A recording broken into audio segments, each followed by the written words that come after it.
Shila sir admit to all केलं ना की सगळे एकत्र ऍडमिट होतील, एकेकाला करायची गरज हो नाही. ऍडमिट ऑलच करतो मी. Okay sir. तर रेकॉर्डिंग अजून उशिरा सुरू करता येईल का आपल्याला? प्रज्ञा मॅम. हा बोला ना. मॅडम रेकॉर्डिंग सुरू केली आहे मी. नाही थोडं उशिरा सुरू करता येईल का असं विचारत होते. काय सुरू करायचं उशिरा? Recording.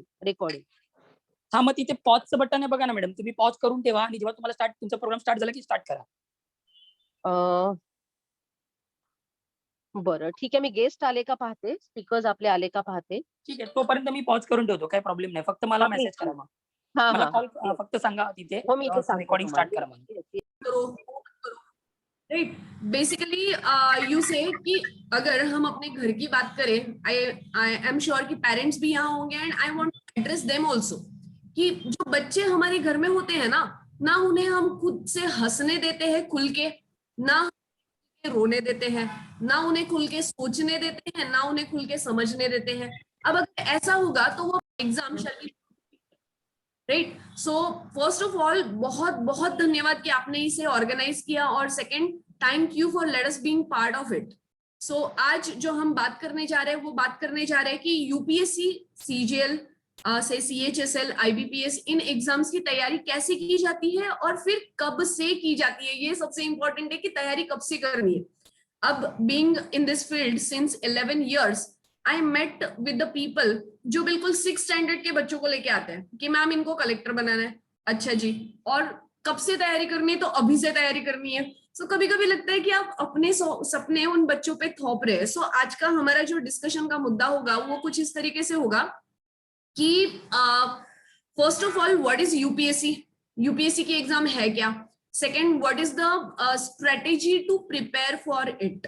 Okay, then what is eligibility, कौन दे सकता है ये exam, and then when to start, कब से शुरू करना है आपका प्रिपरेशन, इसके बारे में हम बात करते हैं. फाइन. सो फर्स्ट, जिन जिन लोगों ने इसे डिसाइड किया है कि आप लोगों को यूपीएससी, एमपीएससी, सीजीएल, सीएचएसएल या आईबीपीएस के जॉब्स में जाना है, पहले तो आप ये सोचो कि आपको क्यों जाना है. Now there must be 2 reasons. First, you want to serve the society or you want to set your career in government office or government jobs, right? So why government jobs? Because government jobs has say security of job security तो है ही, payment की security है, many facilities will be given to you by government because you are a person of government, right? And then the every facility will attract you. But second side of the coin is कि government jobs are say hassle in nature also, क्योंकि people are responsible for your liabilities, right? You have to serve the people. So अगर आप ये सोचते हो कि government jobs में जाके हम फुल करप्शन करेंगे और बंगले बांधेंगे तो this is not going to happen, right? यहाँ जब आप आते हो तो पहले तो अपने आप को एक इस तरीके से तैयार करो कि you are responsible for public services, and the highest public service of exam or of India is Indian Administrative Services. This is the highest one, right? And इसके साथ ही फिर अब ये एग्जाम लेता कौन है या ये एग्जाम कंडक्ट कौन करता है? तो एग्जाम कंडक्ट करता है UPSC. UPSC means union public service commission. Union Public Service Commission is a constitutional body. Now why I emphasize on constitutional body? Because only not only notes of some coaching go for state board wala books or NCERT wala book. Now why NCERT? NCERT means National Council for Research and Training, and rather National Council for Educational Research and Training, and this is advisory body for Government of India in the context of education, right? Whenever conflict arise out of questions that what will be the answer for this question, for example in 2017 one question had been asked, that is right to vote. Right to vote is constitutional right, political right, legal right or fundamental right? That had been asked in your UPSC. Okay, now one famous reference book is there, you must have heard the name Lakshmikant. Before 2017 that had been written in your Lakshmikant that right to vote was a political right. Okay, but in 9th card demographic politics, NCERT of 9th standard name demographic politics, and the answer was, or that line was written over here, that right to vote is a constitutional right. and it has been mentioned in your article 326. Okay, then when this conflict arises na, then UPSC consider the answer given in NCERT, and that is why NCERT shall be read. It shall not be avoided at any condition. So since when or which classes NCERT are important? So 6 to 12th are the NCERTs, and you have to read all the books thoroughly if you have time. If you don't have time, you have to appear for next year or so. So these are also have some options that what to read and what not to read. Okay. After that, go for standard reference material, reference book. Go for standard reference books. Okay. Don't go for merely notes of some coaching. Don't go for that. Okay. And go for some good websites like government websites. Go for some critics wala show, because when UPSC asks the exam in your ask the questions in your exam that critical analyze, then people don't know the word or people don't understand the meaning of this word. Critical analyze means what? So अगर हमें कोई कहे कि आलोचना करो, तो हम कैसे आलोचना करते पता है? कि आदमी तो बुरा ही है, इसकी तो सारी आदतें ही बुरी है, ये तो इसका पैदा होना ही गलती है, right? So this is not alochana. Critical analysis means what? Critical analysis means you need to understand the paksh and vipaksh also. पक्ष और विपक्ष दोनों भी आपको पता होना चाहिए. का मतलब क्या है कि you need to have 360-degree knowledge of that subject, and then only you can put forward the positive sides of the subject and negative sides of the subject. And while concluding the things, you have to be balanced in your approach. This is what critical analysis. Right? Then some question arise like in the light of. So in the light of what? In the light of some international relation, in the light of some science technology, in the light of some burning issue. Right? So for that matter, you have to aware about what is going on around you people. That is what important, right? So basically the strategy for UPSC is vast reading. Give yourself the time to read. Give yourself to collect the information. And UPSC is all about processing that information into your answers. Okay. Now, is the UPSC only option to go for central government's exam? So that is not the thing, right? 1 second. That is not the thing, because after UPSC, even you can go for banking, that is IBPS. IBPS is interpersonal banking or banking personal selection exam, right? So here in banking, you can go for probationary officer. This is known as bank PO. And at the time of retirement, you will be retired as zonal manager of that bank or branch manager of that bank or any kind of good post you will get in government banks, right? Even you can go for CGL. CGL means what? Combined graduate level exam. Combined graduate level exam will be again allowed you to appear after graduation. For all these exams, graduation is required. Okay. What are the posts in this CGL wala exam? So you will assist the ministers. You will assist the ministers in context to make reports in Lok Sabha, or you will get the desk job at cabinet ministries or at say your secretariat or in your Rajya Sabha. So basically these jobs are very respected jobs. These jobs are very knowledgeable jobs, and you will get into the policy making, but not exactly for decision making. You will just write the policies on paper in the job of CGL, and you will make the policies, or you can take the participation in policy making for a nation in the exam of UPSC. Okay, so according to your capacity, you can go for the preparation.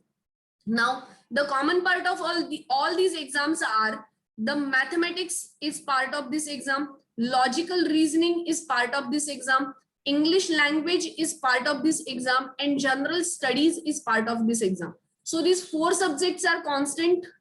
To some extent, the ratio of syllabus will be plus or minus. Okay. So while preparing for exams, go for some proper strategy. Now, again, I tell you, UPSC is all about personality and all about strategy. How much hours are you studying is not required. Like what quality have you produced after studying? This is what required. after this session, when the question answer wala session will be start na, because I have been told that ki after 20 minutes, say MPSC, the Honorable Nilesh Nimbalkar sir will talk about MPSC, and then for state services exam and for central services exam, if you have question, if you have queries, then ask us in question answer wala session, right? So point is ki first of all, prepare yourself mentally to go for these exams, because government exam is a golden opportunity to change your life as well as change your loved ones, right? Because if you see after COVID-19 wala period now it's been 2 years, we are locked in our homes, right? Economy is declining like magic. Minus 23.8% was the economic declination, right? Contraction was like this, and merely 7% or 8% was survived, right? If we see the growth rate after 2022 on paper, the growth rate will be, economy will be 3% merely. And at this 3%, if government has responsibility to generate jobs also, to give you standard life also, to give you secure health also, this is not going to happen, right? So you might have faced, or you might be facing the problems to get jobs in private sector after COVID-19 wala period, because as the world has been divided after World War similarly the world has been divided after COVID also. Okay, so pre-COVID period had over, that is history now. Now post-COVID period will be next generation. Okay, and for that matter, if you see the unemployment rate of India right now is highest in these 45 years. We never seen this kind of unemployment in India before. Okay, and now if you people are students of college, or if you people are say searching for the jobs, then I am sure that government jobs will be the best opportunity for you to get secure your future. Okay, and if you want to go for government jobs, then these exams are the route, or these exams are the direction for get into it. Okay, I'm sure that you will be you find the things कि actually होता क्या है वाला system अगर आपके दिमाग में अब क्लियर हो गया होगा कि एग्जाम कौन कौन सी होती है, और इसके बाद फिर अगर आपने ये डिसाइड किया होगा कि fine I want to go in a UPSC, then write down your queries on paper. If you want to go for CGL, then write down the queries on your paper. Then CHSL, IBPS, CDS, NDA, write down the queries and ask me in question answer wala session. I will answer your queries there, right? So thank you people. Thank you for let me talk. Let me tell you the things. Let me inform you the things about exams.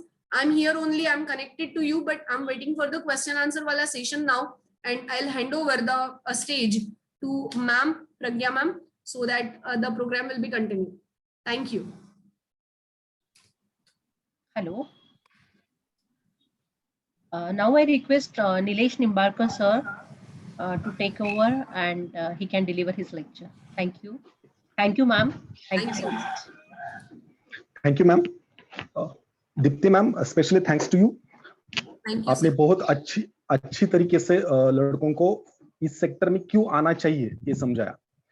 अब मेरी जिम्मेदारी ये है कि जैसे Deepti madam ने आपको बताया कि सेंट्रल गवर्नमेंट के लिए अगर आप सर्व करना चाहते हो तो आपको कौन सी एग्जाम देनी पड़ेंगी, तो यूपीएससी देनी पड़ेगी, या फिर बैंकिंग के लिए आईबीपीएस देना पड़ेगा, या फिर स्टाफ सिलेक्शन कमीशन वाला एग्जाम देना पड़ेगा, रेलवेज का एग्जाम देना पड़ेगा, तो फिर आप सेंट्रल गवर्नमेंट के लिए सर्व कर सकते हो. अगर आप सोच रहे हो कि मैं महाराष्ट्र में रहकर ही स्टेट गवर्नमेंट के लिए सर्व करूं, तो फिर मैं क्या करूं. कॉन्स्टिट्यूशन ने एक कॉन्स्टिट्यूशनल बॉडी बनाई है जो महाराष्ट्र गवर्नमेंट के लिए अगर कोई सर्व करना चाहता है तो एग्जाम ले सके, और उस बॉडी को कहते हैं public service commission, state public service commission. और महाराष्ट्र का जो स्टेट पब्लिक सर्विस कमीशन है उसका नाम है महाराष्ट्र पब्लिक सर्विस कमीशन, जिसे हम शॉर्ट फॉर्म में MPSC इस नाम से बुलाते हैं. शेलार सर जो होस्ट है, मैं उनसे विनती करता हूं कि आपने स्क्रीन शेयर करके रखा है. अगर आप स्क्रीन शेयर करना बंद कर दो तो मैं अच्छी तरह से लेक्चर डिलीवर कर पाऊंगा. I request Shelar sir. Yes, thank you sir. Thank you sir. तो मैं बता रहा था, अगर आप स्टेट गवर्नमेंट के लिए सर्व करना चाहते हो तो आपको जो एग्जाम देनी पड़ेगी वो है एमपीएससी। हर एक स्टेट गवर्नमेंट का अपना अपना पब्लिक सर्विस कमीशन है। मतलब कर्नाटक का केपीएससी है, गुजरात का जीपीएससी है, बिहार के लिए बीपीएससी है। वैसे महाराष्ट्र स्टेट गवर्नमेंट के लिए रिक्रूटमेंट जो एजेंसी करती है, जो कॉन्स्टिट्यूशनल बॉडी है, उसका नाम है एमपीएससी, और एमपीएससी महाराष्ट्र के लिए रिक्रूट करता है। ये जो एमपीएससी है, एमपीएससी कौन सी पोस्ट के लिए रिक्रूटमेंट लेता है उसके बारे में पहले मैं आपको बताता हूँ। मैं स्क्रीन शेयर कर सकता हूँ क्या? Yes, sir. You can share the screen because you are the co-host. Okay, thank you. Thank you.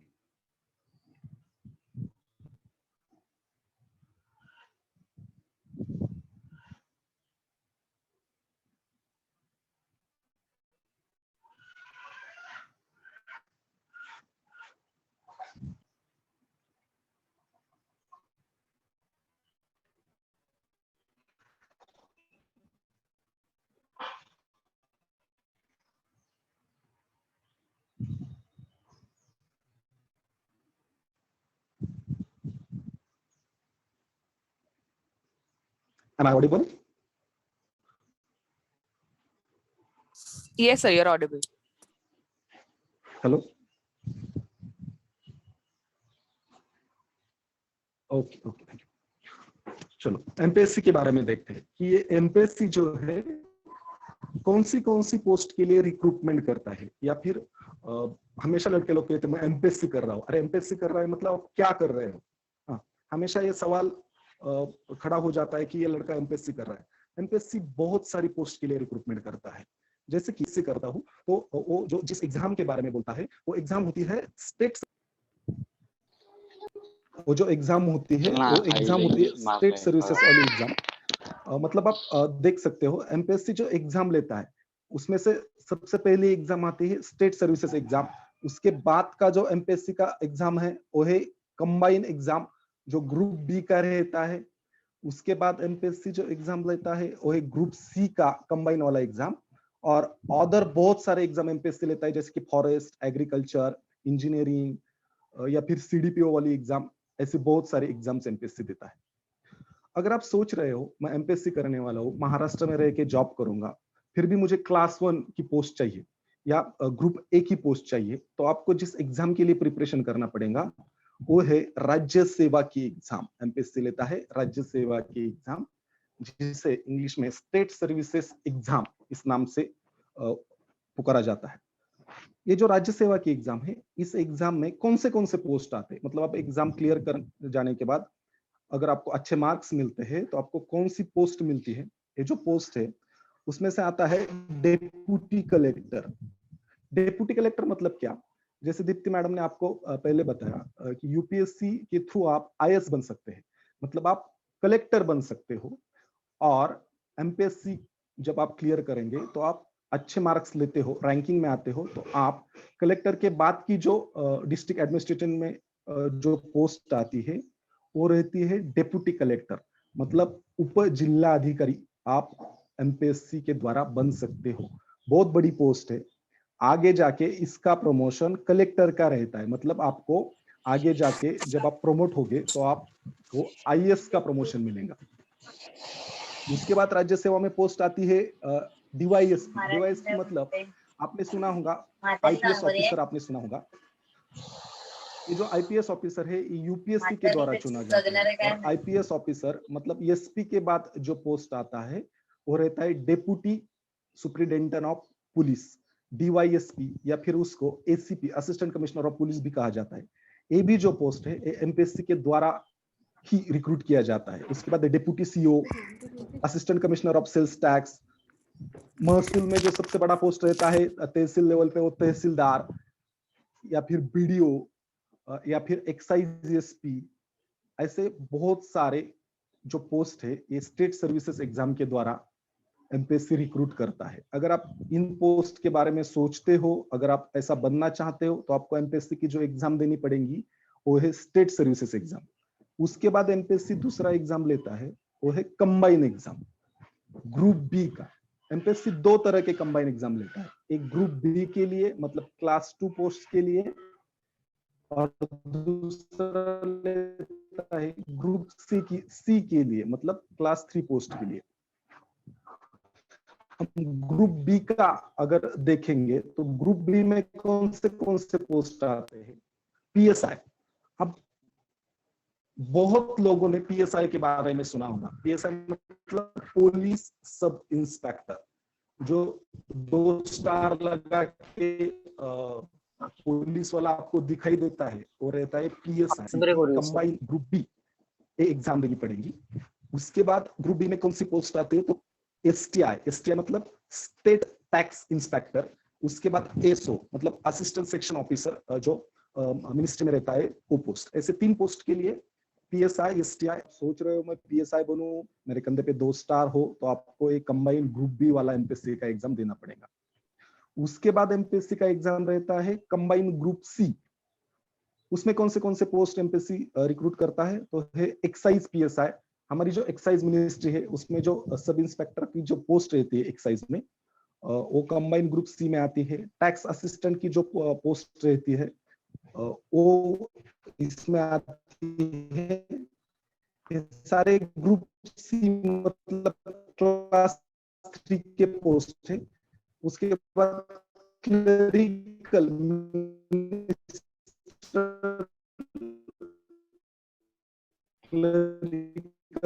के जो पोस्ट है, क्लरिकल कम टाइपिस्ट, ये भी ग्रुप सी में आते हैं। उसके बाद कुछ स्पेसिफिक एग्जाम्स एमपीएससी के लिए एमपीएससी एग्जाम लेता है। एग्रीकल्चर डिपार्टमेंट के लिए एमपीएससी एग्जाम लेता है। इंजीनियरिंग डिपार्टमेंट के लिए महाराष्ट्र इंजीनियरिंग सर्विसेज नामक एमपीएससी एग्जाम लेता है। सीडीपीओ का सर एक रिक्वेस्ट होती एमपीएससी लेता है। ऐसे बहुत सारे एग्जाम एमपीएससी लेता है। अगर आप सोच रहे हैं मैं इनमें से कोई एग्जाम कंडक्ट बताता हूँ। हाँ, यस मैम। थोडासा आवाज जरा ऐकायला येत नाहीये काय काय लोकांना, तर जरासं मोठ्याने बोलायला लागेल आपल्याला. Hello hello hello. Okay okay okay ma'am, no problem. Okay, thank you sir. Yes ma'am. Okay,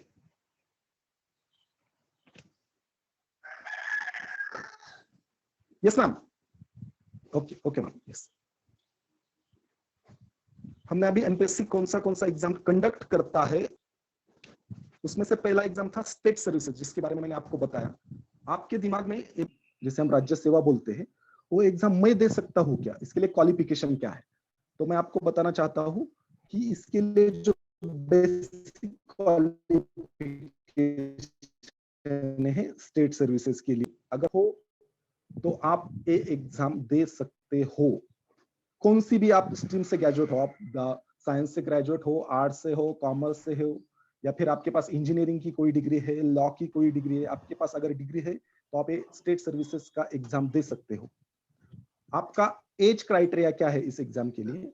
अगर आप ओपन या जनरल कैटेगरी में हो तो आप 38 इयर्स तक ये एग्जाम दे सकते हो. अगर आप ओपन के अलावा अदर्स कैटेगरी में हो तो आप 43 इयर्स तक ये एग्जाम दे सकते हो. दूसरा सवाल दिमाग में आता है, ये एग्जाम में कितनी बार दे सकता हूं, मतलब नंबर ऑफ अटेम्प्ट्स क्या है. यूपीएससी में भी नंबर ऑफ अटेम्प्ट्स है, वैसे ही सेम एमपीएससी में भी नंबर ऑफ अटेम्प्ट्स है. अगर आप ओपन कैटेगरी से हो तो ये स्टेट सर्विसेज का जो एग्जाम है आप 6 बार दे सकते हो. अगर आप ओबीसी कैटेगरी से हो तो ये जो स्टेट सर्विसेज का एग्जाम है ये आप 9 बार दे सकते हो. और अगर आप एससी या फिर एसटी कैटेगरी से हो तो इसके लिए कोई लिमिट नहीं है. आप जब तक आपकी एज है तब तक आप ये एग्जाम दे सकते हो.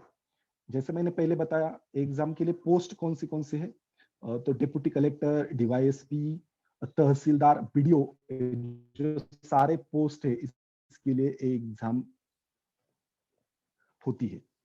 ये एग्जाम कितने स्टेज में रहती है? ये जो एग्जाम है राज्य सेवा की, एमपीएससी की जो सबसे बड़ी और इंपॉर्टेंट एग्जाम है, वो 3 स्टेज में रहती है. उसका जो पहला स्टेज है यूपीएससी की तरह बिल्कुल, उसमें पहले प्री एग्जाम होता है. ये जो प्रिलिमिनरी एग्जाम होता है ये 400 मार्क्स के लिए रहता है. उसमें 2 पेपर रहते हैं। पहला पेपर जो रहता है उसे हम जनरल स्टडी कहते हैं, 200 मार्क्स के लिए पेपर रहता है। बहुत सारे लड़कों को ये पता नहीं होता कि ये जनरल स्टडी क्या है। जनरल स्टडी मतलब क्या, जैसे दीप्ति मैडम ने बताया, ये जनरल स्टडी में 7 सब्जेक्ट्स रहते हैं। इसमें history, geography, politics, economics, current event, environment, science, ऐसे 7 सब्जेक्ट्स इसमें 7 सब्जेक्ट्स के ऊपर इसमें सवाल पूछे जाते हैं। 200 मार्क्स के लिए पेपर रहता है पहला। उसके बाद जो दूसरा पेपर है वो है सीसैट का। यूपीएससी में भी सेम सीसैट का पेपर है, एमपीएससी भी सीसैट का पेपर प्रिलिमिनरी में रखता है। उसमें आपका एप्टीट्यूड टेस्ट लिया जाता है। इसमें आपको कंप्रेhension पे सवाल आएंगे, लॉजिकल रीजनिंग पे सवाल आएंगे, मैथमेटिक्स पे सवाल आएंगे। ये सीसैट का 200 मार्क्स का पेपर रहता है। यूपीएससी में ये पेपर क्वालिफाई है, एमपीएससी ने अभी तक ये पेपर क्वालिफाई नहीं किया है। मतलब पेपर 1 और पेपर 2 इन दोनों के मार्क्स काउंट करके मेरिट लगाया जाता है। और अगर आपको पेपर 2 में और पेपर 1 में अच्छे मार्क्स आते हैं, आप मेरिट में आ जाते हो, तो आप सेकंड स्टेज के लिए क्वालिफाई हो जाते हो। मतलब आप मेंस एग्जाम के लिए क्वालिफाई हो जाते हो। मेंस एग्जाम 800 मार्क्स का रहता है। उसमें 6 पेपर रहते हैं। पेपर 1 मराठी इंग्लिश का ऑब्जेक्टिव रहता है, पेपर 2 मराठी इंग्लिश का डिस्क्रिप्टिव रहता है, और उसके बाद जीएस के 4 पेपर रहते हैं। इस तरह के 6 पेपर रहते हैं 800 मार्क्स के लिए। अगर आप अच्छा स्कोर कर लेते हो मेंस में 800 मार्क्स में, तो आप मेरिट में आ जाते हो, तो आप स्टेज 3 के लिए क्वालिफाई करते हो। और स्टेज 3 रहता है इंटरव्यू, जो 100 मार्क्स का आता है। इंटरव्यू हो जाने के बाद स्टेज 2 के मार्क्स मतलब 800 मार्क्स और स्टेज 3 के मार्क्स मतलब 100 मार्क्स, ये पूरे मिला के 900 जो मार्क्स रहते हैं, 900 मार्क्स, उसमें मेरिट लगता है। अगर आप मेरिट में आ जाते हो तो आपको जितने अच्छे मार्क्स होंगे उतनी अच्छी पोस्ट मिलेंगे। मतलब आपको सबसे अच्छे मार्क्स आए हैं बाकी के स्टूडेंट्स के कंपैरिजन में, तो आपको डिप्टी कलेक्टर, डीवाईएसपी, तहसीलदार जैसी अच्छी पोस्ट मिलेगी। उससे कम आपको मार्क्स आए हैं तो आप नायब तहसीलदार या फिर बीडीओ या फिर सीओ या फिर एजुकेशनल ऑफिसर, ऐसी पोस्ट आपको मिलेंगी। जितने आपको मार्क्स आए उस हिसाब से आपको पोस्ट मिलती है। ये रहा स्टेट सर्विस एग्जाम के बारे में। उसके बाद एमपीएससी जो एग्जाम लेता है वो एग्जाम मैंने आपको पहले ही बताया, वो एग्जाम है ग्रुप बी का एग्जाम। उसे combine group B exam, Marathi में उसे संयुक्त परीक्षा गट ब ऐसा कहा जाता है। बहुत फेमस एग्जाम है। इसलिए फेमस है क्योंकि ये वही एग्जाम है जिसके जरिए से पीएसआई इस पोस्ट का रिक्रूटमेंट रहता है। और ये पीएसआई का जो पोस्ट है महाराष्ट्र में, बहुत ही नेम एंड फेम वाला पोस्ट है। तो बहुत सारे बंदे जो आते हैं एमपीएससी में, तो ज्यादातर ये पीएसआई के पोस्ट के बारे में या फिर कंबाइन एग्जाम के बारे में सोचते हैं, क्योंकि बहुत सारे लड़कों का सपना होता है कि मुझे पीएसआई बनना है। पीएसआई के लिए बेसिक क्वालिफिकेशन क्या है, तो एनी ग्रेजुएशन, मतलब स्टेट सर्विसेज के लिए जो था बिल्कुल वही। अगर आप ग्रेजुएट हो कौन सी भी स्ट्रीम से, तो आप पीएसआई का एग्जाम क्वालिफाई कर सकते हो, दे सकते हो। एज क्राइटेरिया क्या है, ओपन के लिए 31, अगर आपका 31 एज कंप्लीट होने तक आप एग्जाम दे सकते हो। आप ओपन कैटेगरी के अलावा अदर कैटेगरी से है, जैसे कि एसटी, एसटी या फिर ओबीसी कैटेगरी से आप बिलोंग करते हो, तो आप sorry sir, sorry to interrupt you. Hello Nilesh sir, थोडंसं लाऊड करता येईल का आपल्याला व्हॉल्यूम? प्लीज जरा बघाल. खूपच कमी येतोय का? हा जरा कमी येतोय. थँक्यू. मी ट्राय करतो. हो हो. ओके ओके मॅम, मला परत जर कमी आला तर परत एकदा सांगा. हो सर, हो सर. ओके मैम, तो मैं एज के बारे में बोल रहा था पीएसआई पोस्ट के लिए। अगर आप ओपन कैटेगरी से हो तो 31 एज तक आप एग्जाम दे सकते हो। अदर कैटेगरी से हो तो 34 इयर्स तक आप एग्जाम दे सकते हो। इसमें पोस्ट कौन से आते हैं कंबाइन एग्जाम में, तो मैंने बताया कि इसमें पीएसआई का पोस्ट आता है, एसटीआई का पोस्ट आता है और एएसओ को, मतलब 3 पोस्ट के लिए कंबाइन एग्जाम लिया जाता है। इसलिए इसका नाम कंबाइन है, मतलब 3 पोस्ट के लिए कंबाइन एग्जाम लिया जाता है। आप एएसओ या फिर एसटीआई का एग्जाम देना चाहते हो तो ओपन के लिए एज लिमिट है 38 और अदर कैटेगरीज के लिए एज लिमिट है 43। और एक इंपॉर्टेंट बात मैं बताना चाहता हूँ कि यहाँ पे अटेम्प्ट्स नहीं है, मतलब 6 अटेम्प्ट्स आप दे सकते हो, 9 अटेम्प्ट्स दे सकते हो, ऐसे लिमिटेड अटेम्प्ट्स इस एग्जाम में नहीं है। मतलब आप कितने भी अटेम्प्ट्स, जब तक आपकी एज लिमिट क्रॉस नहीं हो जाती, आप ये एग्जाम दे सकते हो। ये एग्जाम कितने स्टेज में आता है? फर्स्ट ऑफ ऑल, पहला स्टेज जो रहता है इस एग्जाम का, वो रहता है प्रीलिमिनरी एग्जाम, मतलब प्री एग्जाम रहता है। एक ही पेपर रहता है प्री एग्जाम का, जो 100 मार्क्स के लिए रहता है। और उसमें कौन से सब्जेक्ट आते हैं, तो मैंने आपको नीचे ये सब्जेक्ट दिए, history, geography, economics, politics, science, current, math. 15 marks के को ईच सब्जेक्ट, इस तरह से 7 सब्जेक्ट्स आते हैं। 100 मार्क्स के लिए ये प्री एग्जाम रहता है। हमारे पास 16 मिनट्स रहते हैं इस एग्जाम को, मतलब हम 1 घंटे में हमको 100 जो क्वेश्चंस है उनका जवाब देना पड़ता है। और ये जो एग्जाम है एमसीक्यू टाइप है, मल्टीपल चॉइस क्वेश्चंस रहते हैं, डिस्क्रिप्टिव एग्जाम नहीं है। अगर आप मेंस में प्री में अच्छा स्कोर कर लेते हो, आप मेरिट में आ जाते हो, तो फिर आप स्टेज 2 में, मतलब पीएसआई या एसटीआई के मेंस एग्जाम के लिए आप क्वालिफाई कर जाते हो। मेंस एग्जाम में आपको 2 पेपर देने पड़ते हैं, पेपर 1 और पेपर 2। पेपर 1 जो रहता है वो 200 मार्क्स के लिए है। पेपर 2 जो रहता है वो भी 200 मार्क्स के लिए, मतलब 400 मार्क्स का मेंस एग्जाम हमको देना पड़ता है। और ये जो पैटर्न मैं आपको बता रहा हूँ मेंस एग्जाम का, वो 2020 का पैटर्न है, मतलब अभी जो साल चल रहा है 2021-2020, इसका ये पैटर्न है। इसके पहले मेंस एग्जाम सिर्फ 200। यस मैम, आवाज परत कमी येतोय सर, मुलांना ऐकायला येत नाहीये, त्यामुळे थोडंसं क्लिअर नसल्यामुळे थोडंसं कन्फ्युजन आहे. तर जरा प्लीज आवाज व्हॉल्यूम वाढवला तर बरं होईल आपला. मे बी आवाज तर माझा नेटवर्कचा पण इश्यू मोठा असेल आहे कदाचित. आणि हा मला पण तसं वाटतंय की कदाचित नेटवर्कचा इश्यू असला पाहिजे. Okay sir, sorry sir. Okay.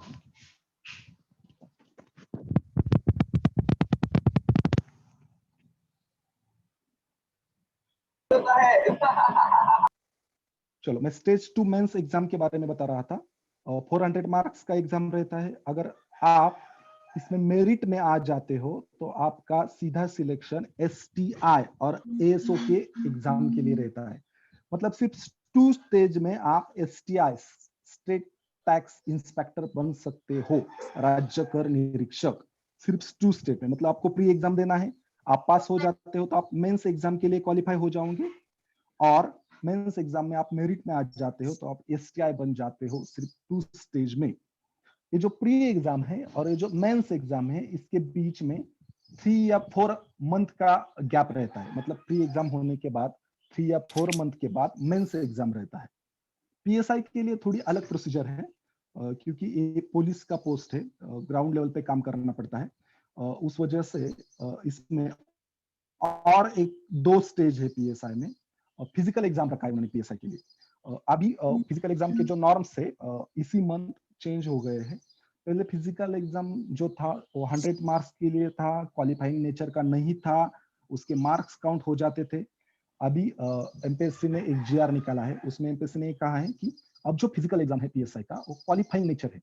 मतलब 100 मार्क्स का आपका एग्जाम होगा पीएसआई का, और इसमें आपको 60 मार्क्स के से ज्यादा, 16 मार्क्स से ज्यादा मार्क्स आते हैं तो आप इंटरव्यू के लिए क्वालिफाई होते हैं।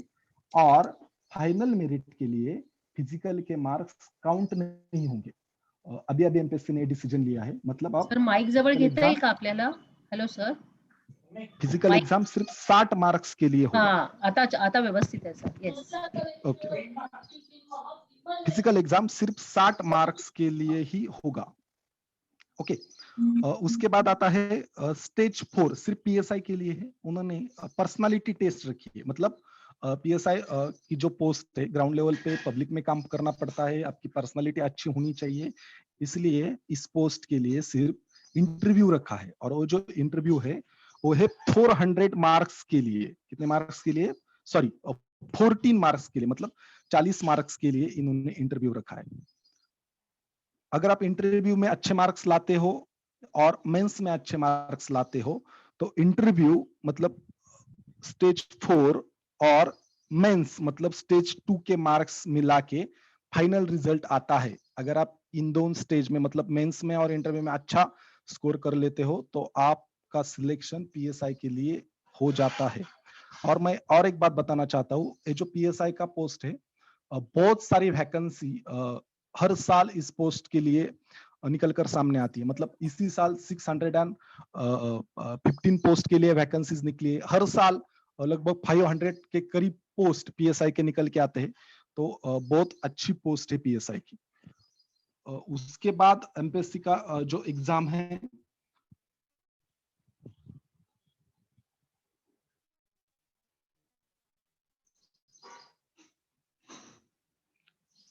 ग्रुप सी का, मतलब क्लास 3 के लिए एमपीएससी एग्जाम लेता है। उसके कौन सी भी स्ट्रीम से ग्रेजुएट हो तो आप ये एग्जाम दे सकते हो।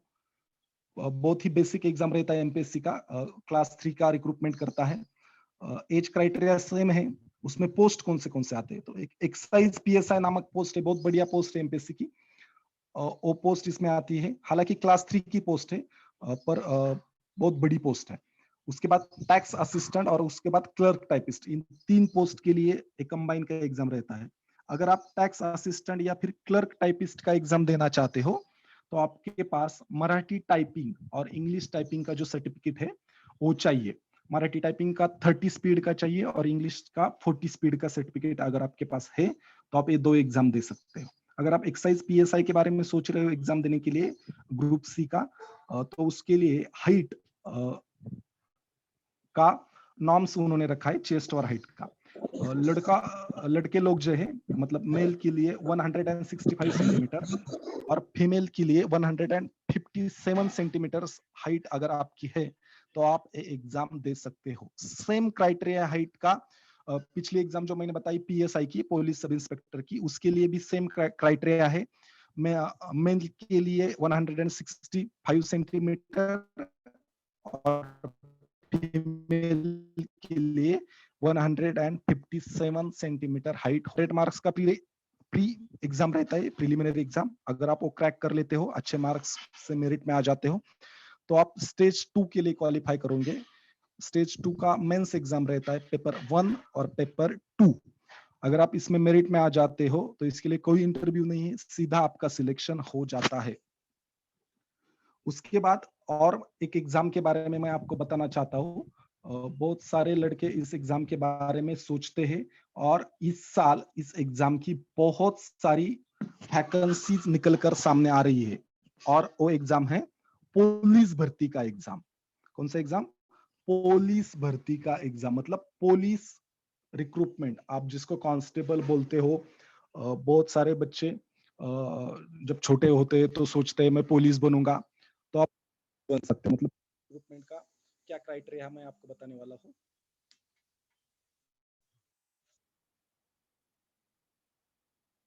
उसके लिए एजुकेशनल क्वालिफिकेशन क्या है पुलिस भर्ती के लिए, तो आप अगर 12th पास हो, मतलब आप एचएससी पास हो, तो आप पुलिस भर्ती का जो एग्जाम है वो एग्जाम आप अटेम्प्ट करते हो। अगर आप एचएससी हो तो मेरे ख्याल से इस सेमिनार में जितने भी लड़के हैं वो सारे 12th स्टैंडर्ड पास होंगे, या कुछ लड़कों ने अभी अटेम्प्ट दिया होगा 12th के लिए। तो इस सेमिनार में जितने लड़के हैं वो सब पुलिस भर्ती का एग्जाम दे सकते हैं। इसके लिए एज क्राइटेरिया क्या है? ओपन के लिए एज लिमिट है 28 इयर्स और अदर्स के लिए एज लिमिट है 31 इयर्स। मतलब 31 इयर्स के जब तक आप हो नहीं जाते तब तक आप पुलिस भर्ती की एग्जाम दे सकते हो। इसके लिए हाइट का क्राइटेरिया रखा है पुलिस भर्ती के लिए। क्या हाइट का क्राइटेरिया है? तो 165 सेंटीमीटर अगर आपकी हाइट है मेल के लिए, मतलब लड़कों के लिए, तो आप ये एग्जाम दे सकते हो। लड़कियों के लिए हाइट का क्राइटेरिया जो है वो है 155 सेंटीमीटर। अगर आपकी हाइट है तो फिर आप ये एग्जाम दे सकते हो पुलिस भर्ती का। अगर आप सोच रहे हो मैं 12th पास किया हो, अभी मेरी हाइट है मेरी 165 एंड 150 सेंटीमीटर फॉर गर्ल्स, तो आप एग्जाम दे सकते हो। लड़कों के लिए सिर्फ चेस्ट का क्राइटेरिया है। अगर आपकी चेस्ट जो है वो 79 सेंटीमीटर से ज्यादा है तो आप ये एग्जाम दे सकते हो, और उसके लिए 5 सेंटीमीटर आपको चेस्ट एक्सपांड करना पड़ेगा। अगर आप ये कर सकते हो तो आप ये एग्जाम दे सकते हो। एग्जाम कैसे लिया जाता है या फिर स्टेजेस क्या है एग्जाम के? मैं 2019 का पैटर्न आपको बताने जा रहा हूँ। मतलब अभी का जो करंट पैटर्न है वो बताने जा रहा हूँ। पहले अलग पैटर्न था 2019 के बारे में। अगर कोई सोच रहा है कि सर गलत इंफॉर्मेशन दे रहे हो, तो नहीं, मैं जो अभी अपडेटेड पैटर्न है उसके बारे में आपको बता रहा हूँ। ये जो एग्जाम है, पहले उसका रिटन एग्जाम रहता है स्टेज 1 में 100 मार्क्स के लिए। इससे पहले क्या होता था 2019 के पहले, कि पहले फिजिकल एग्जाम होता था 100 मार्क्स के लिए, और फिजिकल एग्जाम के बाद अगर आप मेरिट में आ जाते हो तो रिटन एग्जाम रहता था।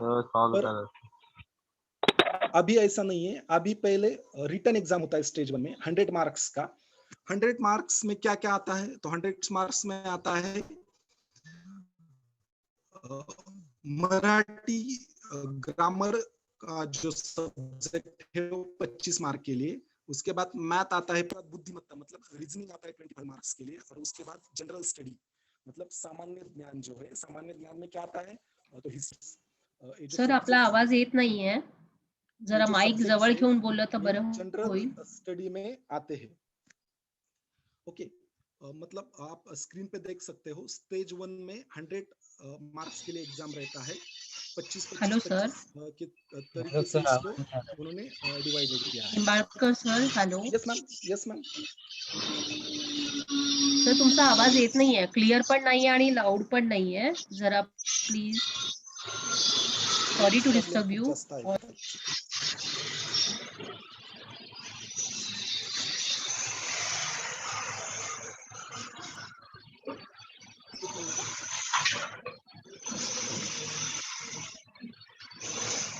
हॅलो. आवाज अजिबात येत नाहीये का?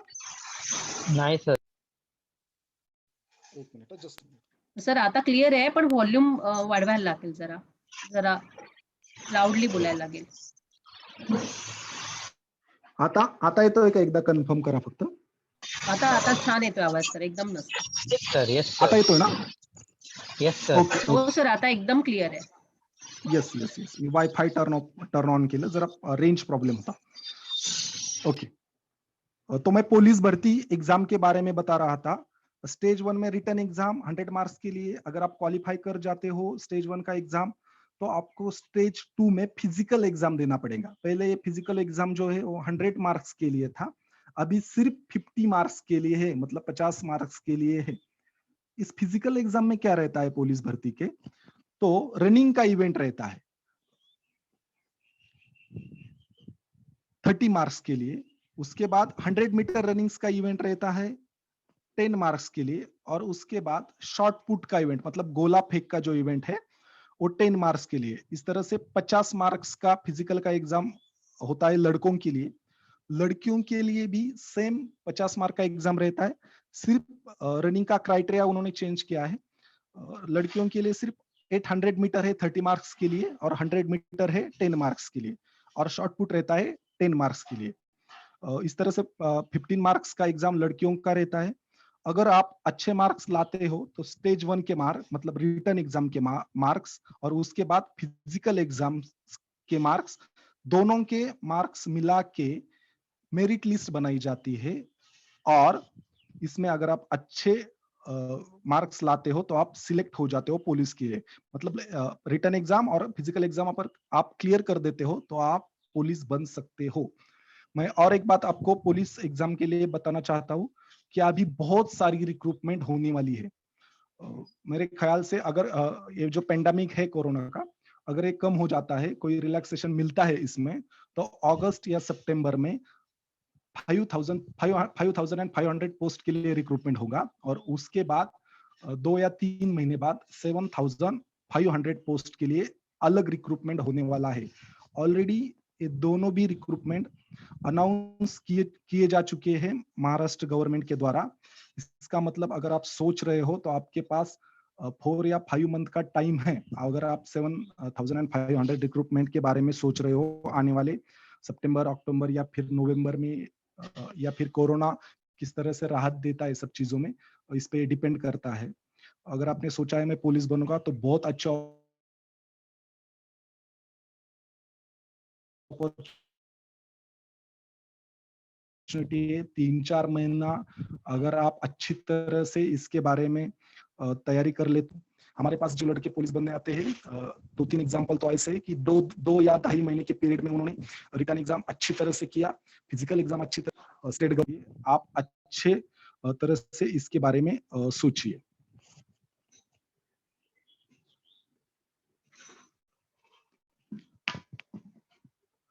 उसके बाद महाराष्ट्र गवर्नमेंट में कौन सी रिक्रूटमेंट आने वाली है, तो हेल्थ सेक्टर में बहुत सारी रिक्रूटमेंट अभी आने वाली है। हेल्थ सेक्टर के बाद फाइनेंस सेक्टर में बहुत सारी रिक्रूटमेंट आने वाली है। मेरे ख्याल से 16,000 पोस्ट अभी हमारे जो हेल्थ मिनिस्टर है राजेश टोपे जी, उन्होंने अनाउंस किए कि 16,000 पोस्ट के लिए अभी रिक्रूटमेंट महाराष्ट्र में होने वाली है। तो आप इस एग्जाम के बारे में सोच सकते हो। ऐसे ढेर सारी एग्जाम है महाराष्ट्र गवर्नमेंट की, उसके बारे में आप सोच सकते हो। मेरे ख्याल से स्टेट गवर्नमेंट के जो एग्जाम है उसके बारे में मैंने आपको बता दिया है। अगर आपका कोई भी सवाल है इन सारे एग्जाम्स के बारे में, हेलो सर, तो आप, हाँ यस सर पर एग्जाम कधी असते ती पोलीस भरतीची? यस मैं मैम से विनती करना चाहता हूँ, मेरा जो सेशन है वो सेशन खत्म हो रहा है। इसके बाद हम एक्टिव सेशन रखेंगे क्वेश्चन आंसर का। जब क्वेश्चन आंसर का सेशन चालू होगा तो आप सारे सवाल पूछिए। चलेगा। Okay sir. तो मेरा सेशन हो चुका है, आप एक्टिव सेशन स्टार्ट कर सकते हैं।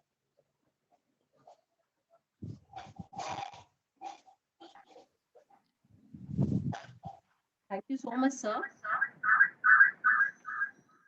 जिनको भी क्वेश्चंस पूछने हैं सर को, मैम को, आप पूछ सकते हैं।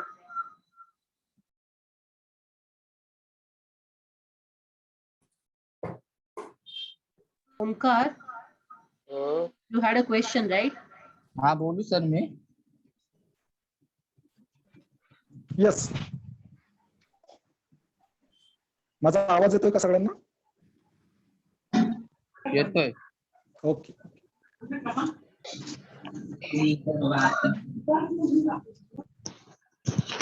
हॅलो, हा विचारा, प्रश्न विचारा। सर 10वी नंतर डिप्लोमा झाला असेल तर पोलीस भरती एक्झाम देता येते का? Is equivalent to 12th? Equivalent to 12th जर असेल तुमचा डिप्लोमा तर देता येते, कारण पोलीस भरतीचे बेसिक क्वालिफिकेशंस आहेत त्याच्यामध्ये 12th और इक्विव्हॅलेंट टू 12th इस तरह से रहता है, तो आप दे सकते हैं। इक्विव्हॅलेंट टू 12th है अगर, तो एक बार आप देखिए इक्विव्हॅलेंट टू, म्हणजे आपण यस।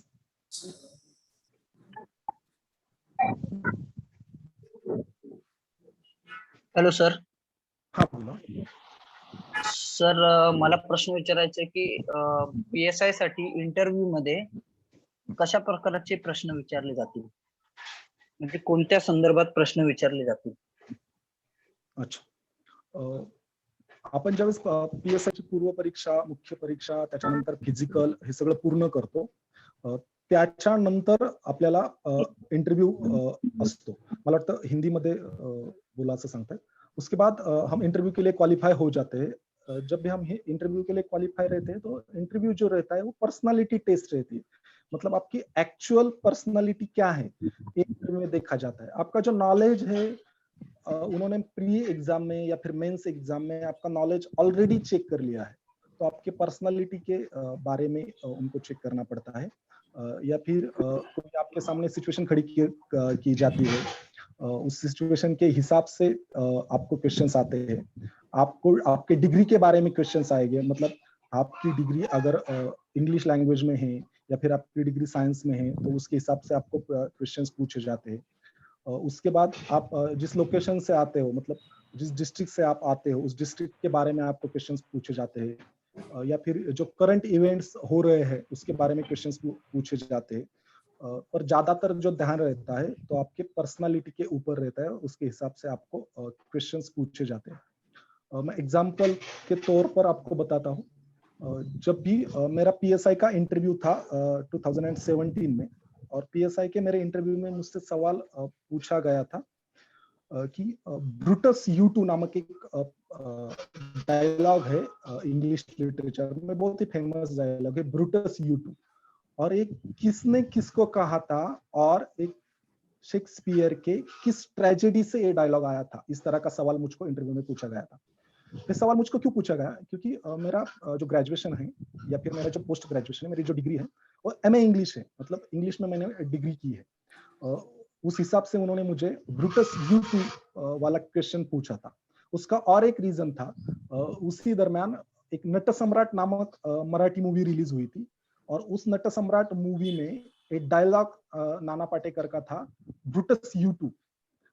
इसीलिए उन्होंने करंट इवेंट्स से जोड़कर, मेरी डिग्री से जोड़कर मुझे सवाल पूछा था कि ब्रूटस U2 ये जो डायलॉग है वो शेक्सपियर की किस ट्रेजेडी से है। इस तरह इंटरव्यू में सवाल आते हैं। सवाल पूछू निंबाळकर सर? यस। हा सर, ते पोलीस भरती परीक्षा कधी असते? मला बनायचे 12वीच्या नंतर. येस, पोलीस भरतीची जी परीक्षा आहे ती प्रत्येक वर्षी घेतली जाते।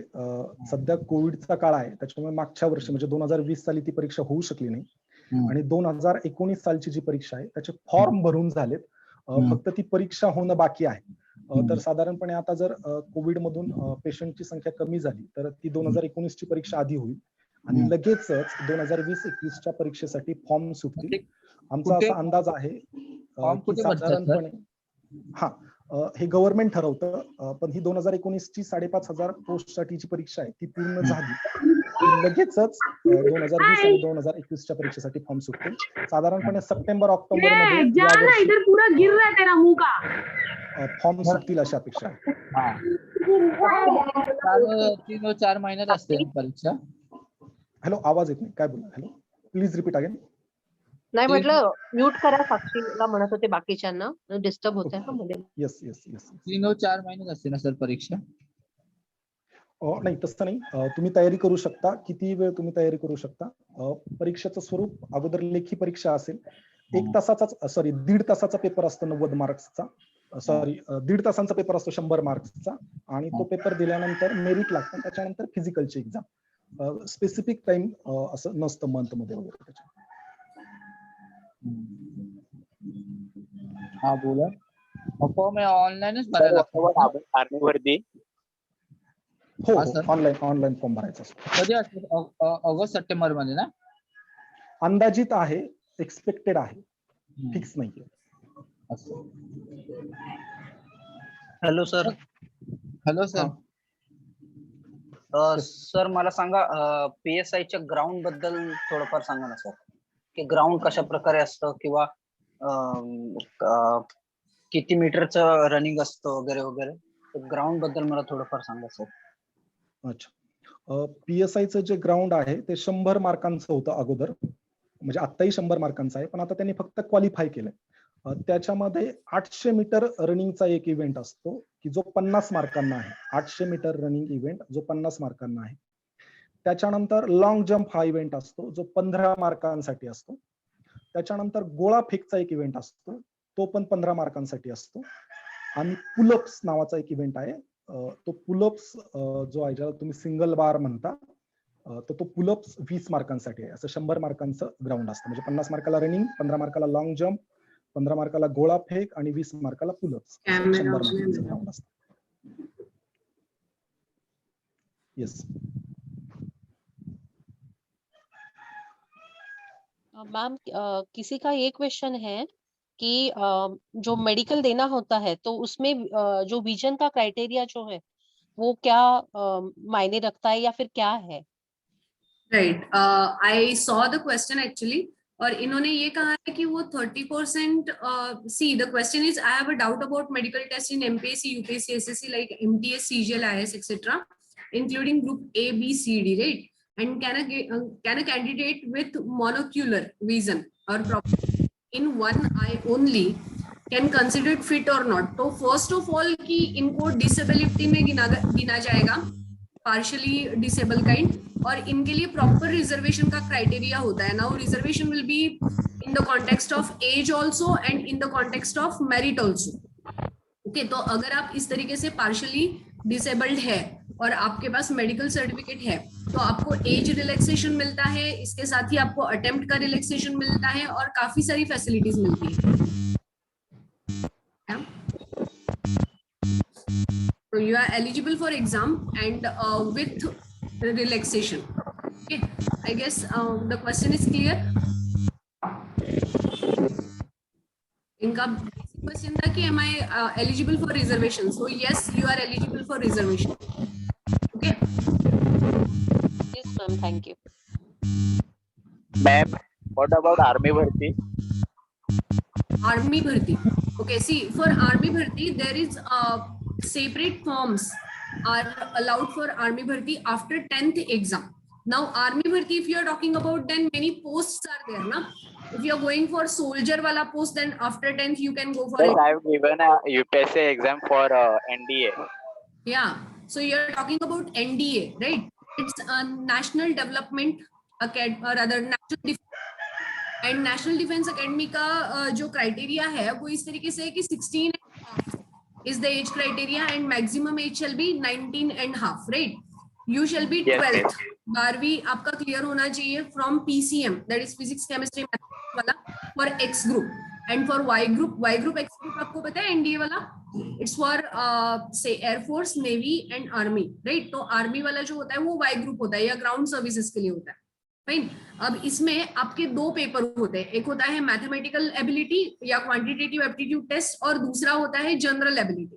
ओके, और इन पेपर्स पे मतलब ये 300 and 600 इस तरीके से मार्क्स के पेपर होते हैं, और उसके बाद होता है आपका एसएसबी का इंटरव्यू. एसएसबी का या डीएसएसएसबी का जो इंटरव्यू होता है ये 5 दिनों के लिए चलता है, यानी कि आपका जो रिटर्न टेस्ट है उससे ज्यादा आपका एसएसबी का इंटरव्यू टफ माना जाता है, क्योंकि यहाँ आपका psychological Yes, I have failed in SSB interview. हाँ राइट है ना. सो आपका जो साइकोलॉजिकल टेस्ट है उसको साइकोलॉजिकल टेस्ट आपका 5 दिन चलता है, और जो ऑफिसर्स होते हैं व्हाट दे टेस्ट कि आप जो पहले दिन बोलते हो और जो आखिरी दिन बोलते हो उसमें कितना कनेक्शन है, क्योंकि यू प्रिपेयर फॉर एग्जाम ना. तो आप कई बार क्या होता है कि कई बार आप ऑनेस्ट जवाब नहीं देते हो और उसी के चक्कर में फिर आप बाहर हो जाते हो. सो डीएसएसएसबी का इंटरव्यू सबसे टफ माना जाता है यहाँ पे. ओके, सो इसका अगर आपको प्रिपरेशन करना है तो you need proper guidance for that, and I am sure कि Kritagyata foundation will arrange something for you people to get into the competitive exam soon, right. So अगर आपने प्रॉपर गाइडेंस के अंडर एनडीए की तैयारी की तो एनडीए की exam काफी इजी आप क्रैक कर सकते हो. Okay, Yes, miss. Hello, ma'am. Yes Vishal. Will you talking about IBPS PO?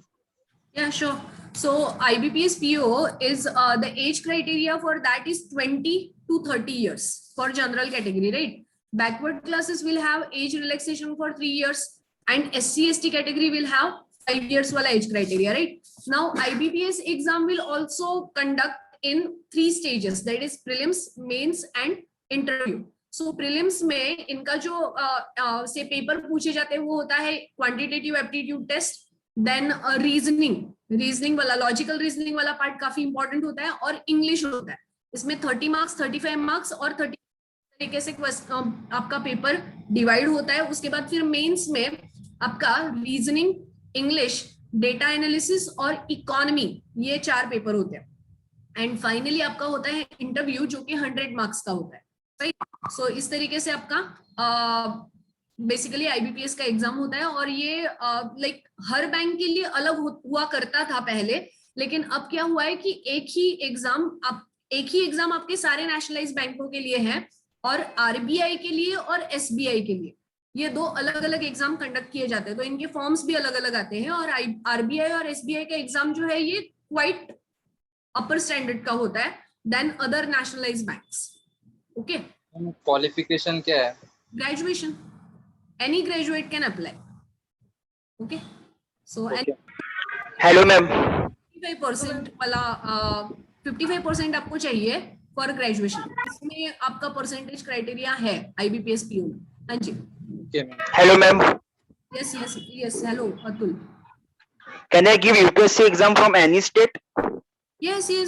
You can prepare for UPSC from Andaman Nicobar also. No problem in that. Okay, ma'am. Thank you, ma'am. Entire India you can prepare from any. Okay, ma'am. Thank you, ma'am. Hello, ma'am.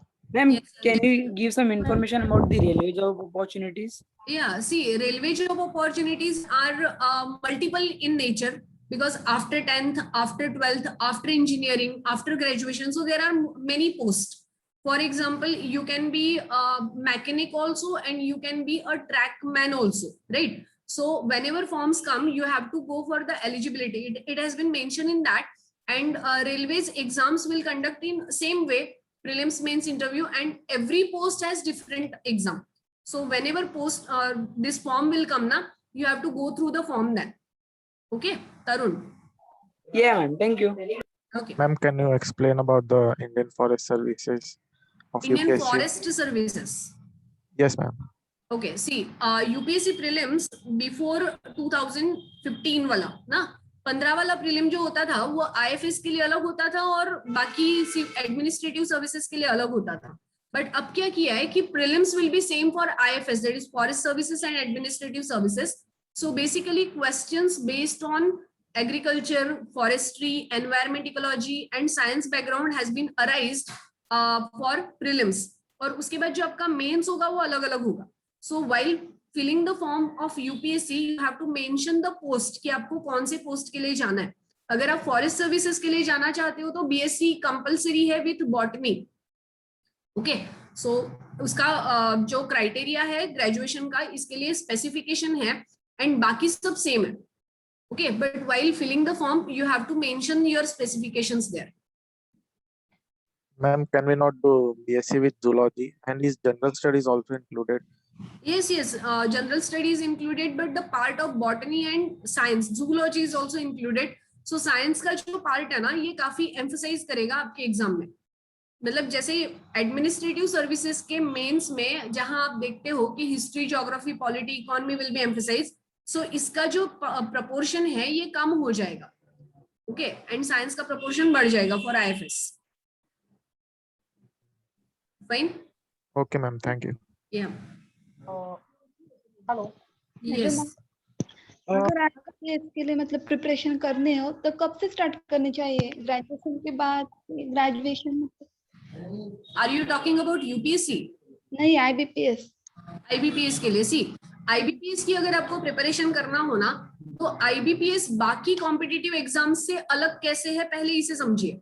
Okay, IBPS के लिए आपको दो चीजों पे command करना होगा. एक है लॉजिकल रीजनिंग और दूसरा ग्रामर. अगर आप बाकी किसी भी एग्जाम के लिए प्रिपरेशन करते हो तो आपका, जैसे CGL के लिए आप प्रिपेयर कर रहे हो तो आपका मैथमेटिक्स स्ट्रांग होना चाहिए अलॉन्ग विथ इंग्लिश, राइट. अगर आप UPSC के लिए तैयारी करते हो तो आपका conceptual base for general study shall be wide. Okay, but in IBPS the reasoning, logical reasoning वाला पार्ट और आपका इंग्लिश वाला पार्ट ये थोड़ा सा डिफिकल्ट लेवल पे पूछा जाता है. तो प्रिपरेशन कब से करनी चाहिए से ज्यादा कैसे करनी चाहिए पे एम्फसाइज करो. ओके, अब इसमें अगर आप देखो तो आपका इकोनॉमी का जो पार्ट है वो छोटा है, बट डेटा एनालिसिस है.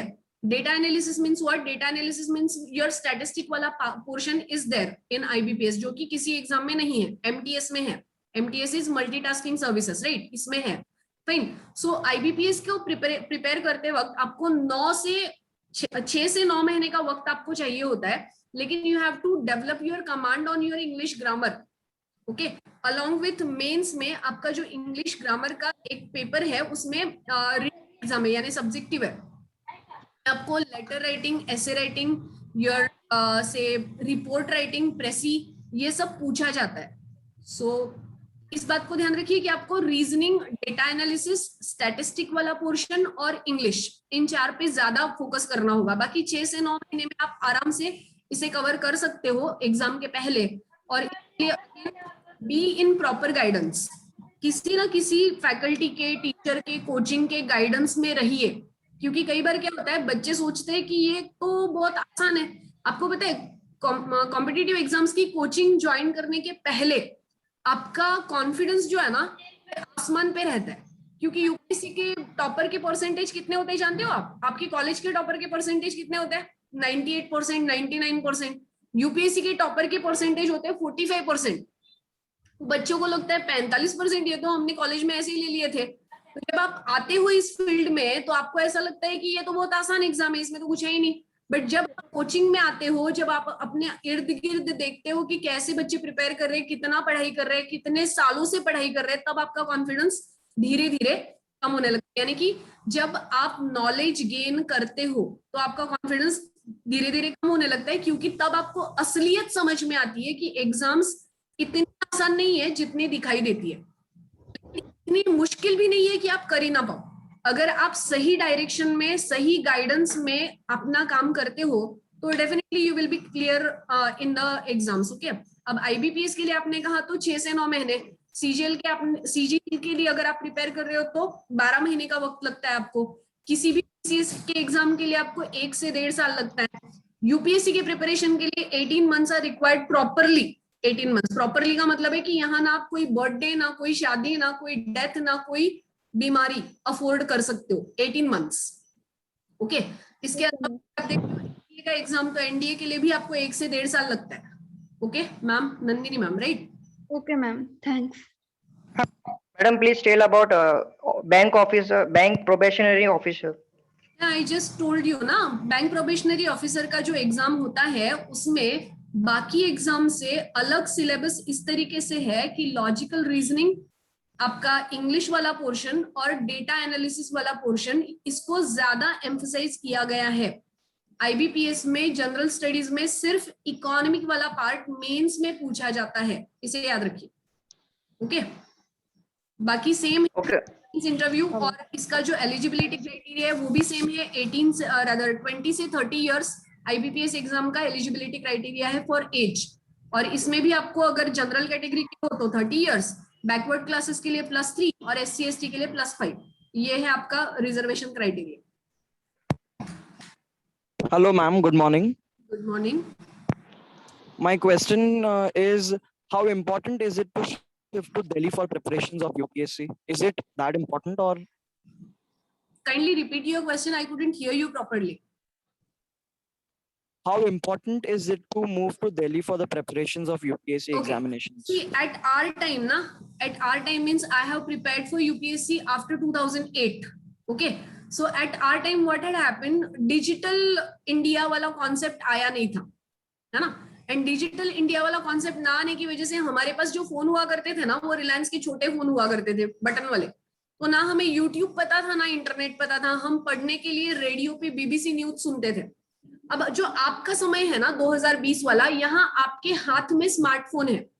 Although smartphone is a manipulative machine, right? Smart का मतलब क्या है कि ये आपसे ज्यादा स्मार्ट है और ये आपको कंट्रोल कर सकता है, लेकिन ये दोधारी तलवार है। अगर आपने इसका सही इस्तेमाल किया तो आप यूपीएससी की प्रिपरेशन बिल्कुल अपने घर पे बैठ के कर सकते हो, किसी छोटे से गांव में बैठ के भी कर सकते हो। आपको ना दिल्ली जाने की जरूरत है, ना किसी मेगा सिटी में जाने की जरूरत है, क्योंकि all the PDF material available in your phone, all the YouTube videos are available in your phone, right? आपके पास सारा मटेरियल अवेलेबल है। हम दिल्ली क्यों जाते थे? क्योंकि दिल्ली में प्रॉपर फैकल्टीज मिलती थी, या फिर एक गाइडेंस मिलता था, एक एटमॉस्फेयर मिलता था। अब एटमॉस्फेयर की तो ऐसी बात है कि अगर आप बाहर जाओगे तो हो सकता है कि आप बहक जाओगे, अगर आप घर पे रहते हो तो हो सकता है कि आप डिसिप्लिन में रहो, और अगर आपका डेडिकेशन है तो आप सही डायरेक्शन में रहोगे। तो दिल्ली जाने की जो वजह थी ना, जो हमारे वक्त हम दिल्ली गए थे, वो इस वजह से गए थे क्योंकि हमारे पास ना प्रॉपर गाइडेंस था, ना प्रॉपर फैकल्टीज थी, और मटेरियल मुंबई महाराष्ट्र में अवेलेबल नहीं था। अब थोड़ा सा हम एडवांस आ चुके हैं, या फिर हम डेवलपमेंट की ओर बढ़ चुके हैं, तो सारा मटेरियल आपके शहर में, आपके फोन में, आपके एक्सेस में अवेलेबल है। टेलीग्राम ग्रुप पे काफी मटेरियल अवेलेबल है। जो जरूरत होती है वो होती है आपके ऊपर चेक एंड बैलेंस का सिस्टम रखने की। इस वजह से आपको एक कोचिंग क्लास की जरूरत पड़ती है। तो आपका जो सवाल है कि दिल्ली जाने से ही यूपीएससी होता है क्या, तो बिल्कुल नहीं। ओके, ऐसा नहीं है कि दिल्ली जाने वाला हर आदमी यूपीएससी क्लियर करके ही आता है। It's about your atmosphere. तो एटमॉस्फेयर आप अपने अंदर, अपने बाहर, अपने दोस्तों के साथ भी क्रिएट कर सकते हो। Okay, thank you ma'am. Hello. Yes. Good morning, ma'am. Good morning. My question is that, ma'am, what we have to read all subjects book of NCERT for preparing UPSC?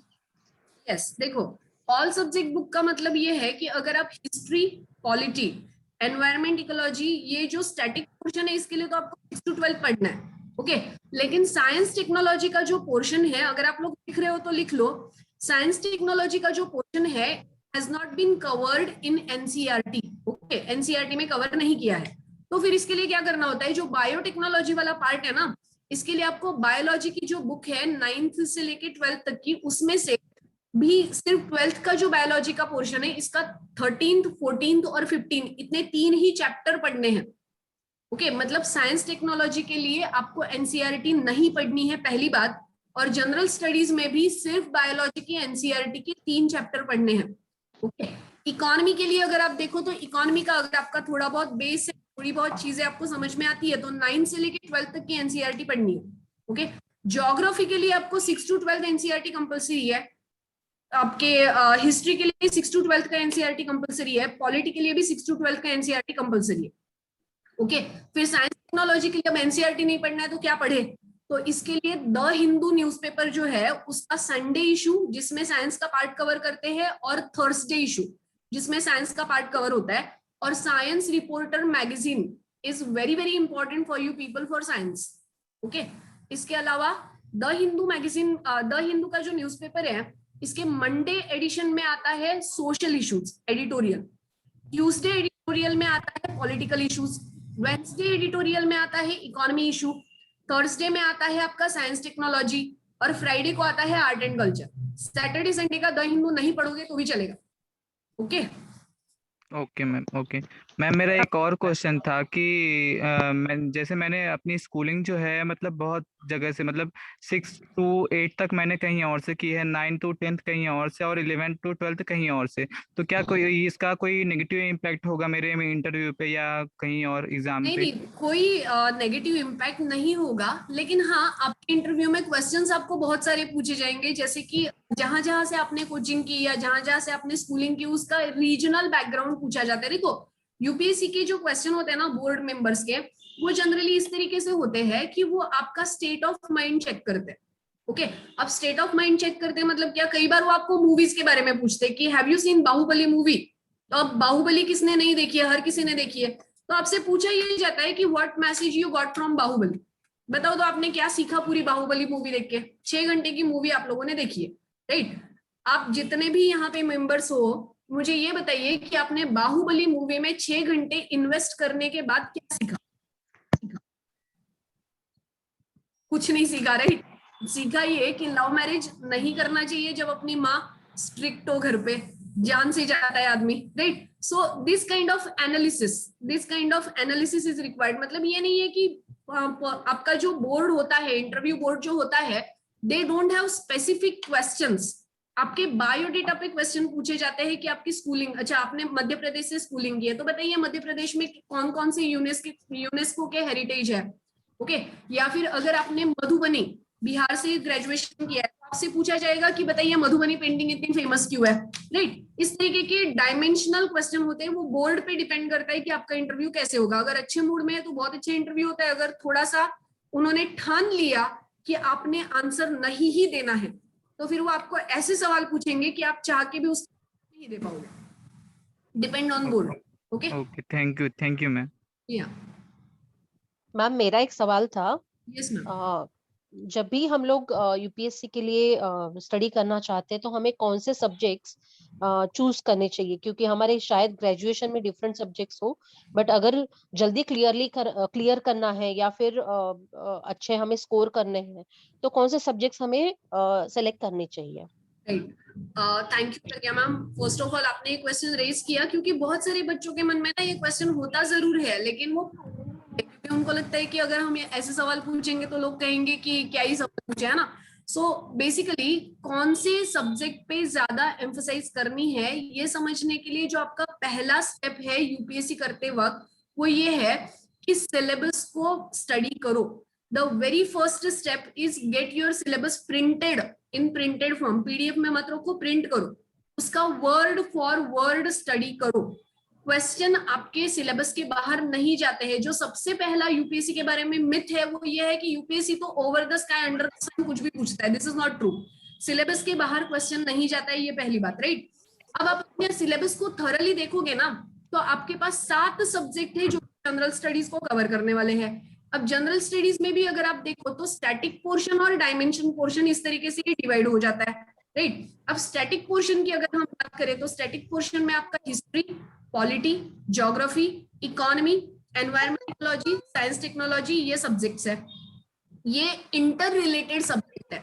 For example आपका science technology में अगर कोई development हो रहा है, for example renewable energy का, तो that will connect in your economy वाला portion with any scheme, for example Ujjwala scheme, right? Now Ujjwala scheme will be connecting to your polity, that is welfare of the nation, article 38, right? Now article 38 will connect to your history, that India is a democratic country and it is democratic country because of its national freedom struggle. So every subject is interconnected, okay? And now to attain the proper knowledge for that subject, you have to go through your syllabus and paper analysis. आपने जो previous year question paper जो मिलते हैं market में, अरिहंता publication के, विशाल publication के है ना, सो ये जो previous year question paper solve वाला लेना, सॉल्व वाला पेपर लो और उसके क्वेश्चन बाय क्वेश्चन को एनालाइज करो कि क्वेश्चन कहाँ से पूछे गए हैं। अब आपके दिमाग में अगर सिलेबस क्लियर हो ना, या फिर अगर आपने अपने स्टडी टेबल के सामने उसको स्टिक करके रखा है, तो जब आप न्यूज़पेपर पढ़ते हो, अगर आपको दिखाई दिया फूड प्रोसेसिंग इंडस्ट्री, राइट, और आपको पता है कि ये मेरे सिलेबस में है, यानी ये न्यूज मेरे काम की है। अगर आपने देखा कि नो कॉन्फिडेंस मोशन और आपको पता है कि ये हमारे कॉन्स्टिट्यूशन का पार्ट है, इसकी वजह से चेंज हो जाएगी, राइट, तो आपको उस न्यूज को प्रॉपर पढ़ना है। कहने का मतलब ये है कि किसी भी सब्जेक्ट को अंडर एस्टिमेट ना करें, राइट, क्योंकि सारा ही पूरा ही UPSC syllabus is very important. Paper अगर आप एनालाइज करोगे तो आपको दिखेगा कि 2013, 14, 15 में पॉलिटी पे बहुत फोकस किया है, 16, 17 में पॉलिटी पूछा ही नहीं है, 17, 18, 19 में आते हिस्ट्री ज्यादा इंपॉर्टेंट हो गया है। तो UPSC ask question on the basis of its surrounding, जो आपके करंट अफेयर में चल रहा है उसके अकॉर्डिंग आपको क्वेश्चंस पूछे जाते हैं। तो कोई भी सब्जेक्ट ना छोटा है ना कोई सब्जेक्ट बहुत इंपॉर्टेंट है, every subject has equal weightage. और इसके साथ ही जब आपको ऑप्शनल चुनना होता है ना, मुझे लगता है आपका क्वेश्चन बेसिकली यही था कि मेन तो आपको ऑप्शनल सब्जेक्ट चुनना होता है। Optional subject played an important role in your exam because 1750 marks में से 500 मार्क्स अकेला ऑप्शनल आपका चुनता है। अब बच्चों की प्रॉब्लम ये होती है कि मैं तो बीकॉम बैकग्राउंड से हूँ और मुझे हिस्ट्री पढ़ना अच्छा लगता है, तो हिस्ट्री ऑप्शनल में चुनूं या नहीं चुनूं। तो ऑप्शनल चुनने के समय ना आपको 3 चीजों का ध्यान रखना है। आपका इंटरेस्ट कितना है उस बात पे। कई बच्चे होते हैं हिस्ट्री पढ़ के बोर हो जाते हैं कि यार इतना सब कुछ हो गया, हम क्यों पढ़ रहे हैं। बट कई बच्चे होते हैं जिनको हिस्ट्री पढ़ना अच्छा लगता है कि हम अगर अपना ग्लोरीफाइड पास्ट पढ़ेंगे तभी हम समझ पाएंगे कि हमारा फ्यूचर कैसा होगा, राइट। इसके साथ आपका मटेरियल कितना इजी आपको अवेलेबल होता है। आपने चुन लिया ऑप्शनल पाली लैंग्वेज और ना कोई पढ़ाने वाला मिल रहा है ना कोई मटेरियल मिल रहा है, तो ये भी ठीक नहीं है। और आप इस बात को भी समझिए कि आपको गाइडेंस कितना इजी अवेलेबल है, ठीक है। इन 3 बातों पे आप अपना सब्जेक्ट चूज करिए। बाकी आपका बैकग्राउंड बीकॉम हो, बीएससी हो, इंजीनियरिंग हो, डॉक्टर हो या आर्ट्स हो, फर्क नहीं पड़ता। यूपीएससी में आप किसी भी बैकग्राउंड के होने के बावजूद आप अपना ऑप्शनल चुन सकते हो। Thank you ma'am, thank you so much. Thank you ma'am. Madam last question, या मान लीजिए मतलब कोई भी अगर स्टूडेंट अगर ठान लेता है कि आज मुझे यूपीएससी करना है, तो उसको कितने इयर्स का टाइम स्पैन देना चाहिए? बहुत जन का ये होता है कि मतलब बियॉन्ड लिमिट चले जाते हैं, फिर हाथ में कुछ भी नहीं लगता, वो भी एक बात है। बिल्कुल, आपने बहुत सही मुद्दा उठाया सर। कई बार क्या होता है कि हम अपने सपनों के पीछे इतना भागने लगते हैं कि हमारा प्लान भी होता नहीं है। एंड ऑलवेज जिस दिन आप सोचो कि आपको यूपीएससी करना है, उसी दिन आप सोचो कि आपको यूपीएससी क्यों करना है, पहली बात। और उसी दिन आप सोचो कि अगर मेरा यूपीएससी नहीं हुआ तो मेरा प्लान बी क्या होगा, ठीक है। इसके बाद आप अपने आप को एक टाइम लिमिट दे के रखिए, क्योंकि देखिए सरकार ने क्या किया है, सरकार ने आपके लिए अनलिमिटेड अटेम्प्ट तक के ऑप्शंस खुले रखे। For SC category, ST category you can give unlimited attempt for till your age is complete, right.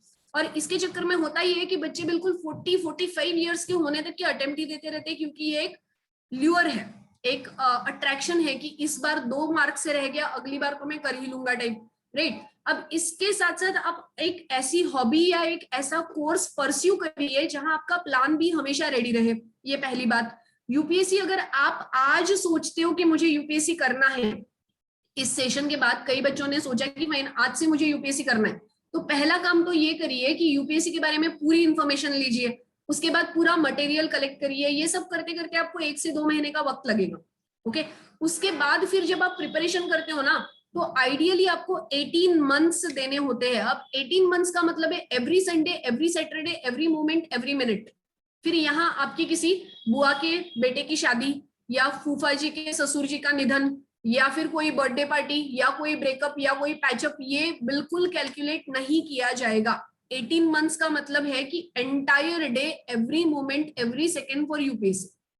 और इसका मतलब ये नहीं है कि आप रोबोटिकली स्टडी करना शुरू करो, इसका मतलब ये है कि आप क्वालिटेटिव स्टडी करना शुरू करो। क्वांटिटेटिव सही नहीं है, हो ही नहीं सकता, क्योंकि हम इंसान हैं, हम सोशल एनिमल हैं, हमें भी लोग चाहिए, दोस्त चाहिए, ग्रुप चाहिए, फैमिली चाहिए, सब कुछ चाहिए। लेकिन इसके लिए फिर आप जो भी पढ़ो ना, आप चाहे 2 ही घंटा पढ़ो, लेकिन ऐसे पढ़ो कि आपको फिर से पढ़ने की जरूरत ना पड़े। क्वालिटी अप्रोच रखिए, क्वांटिटी अप्रोच मत रखिए। This is what the important thing. And again try to collect proper information या सिलेक्टिव इंफॉर्मेशन। होता क्या है कि आप इतना सारा मटेरियल पढ़ते हो कि कंफ्यूज हो जाते हो। सो कई बार मैं बच्चों को पूछती हूँ कि 100 किताबें मत पढ़ो, एक किताब 100 बार पढ़ो। 100 बुक्स पढ़ने से कंफ्यूज हो जाओगे। 1 book for 100 times will give you the clear approach, right? So 18 months are required, sir.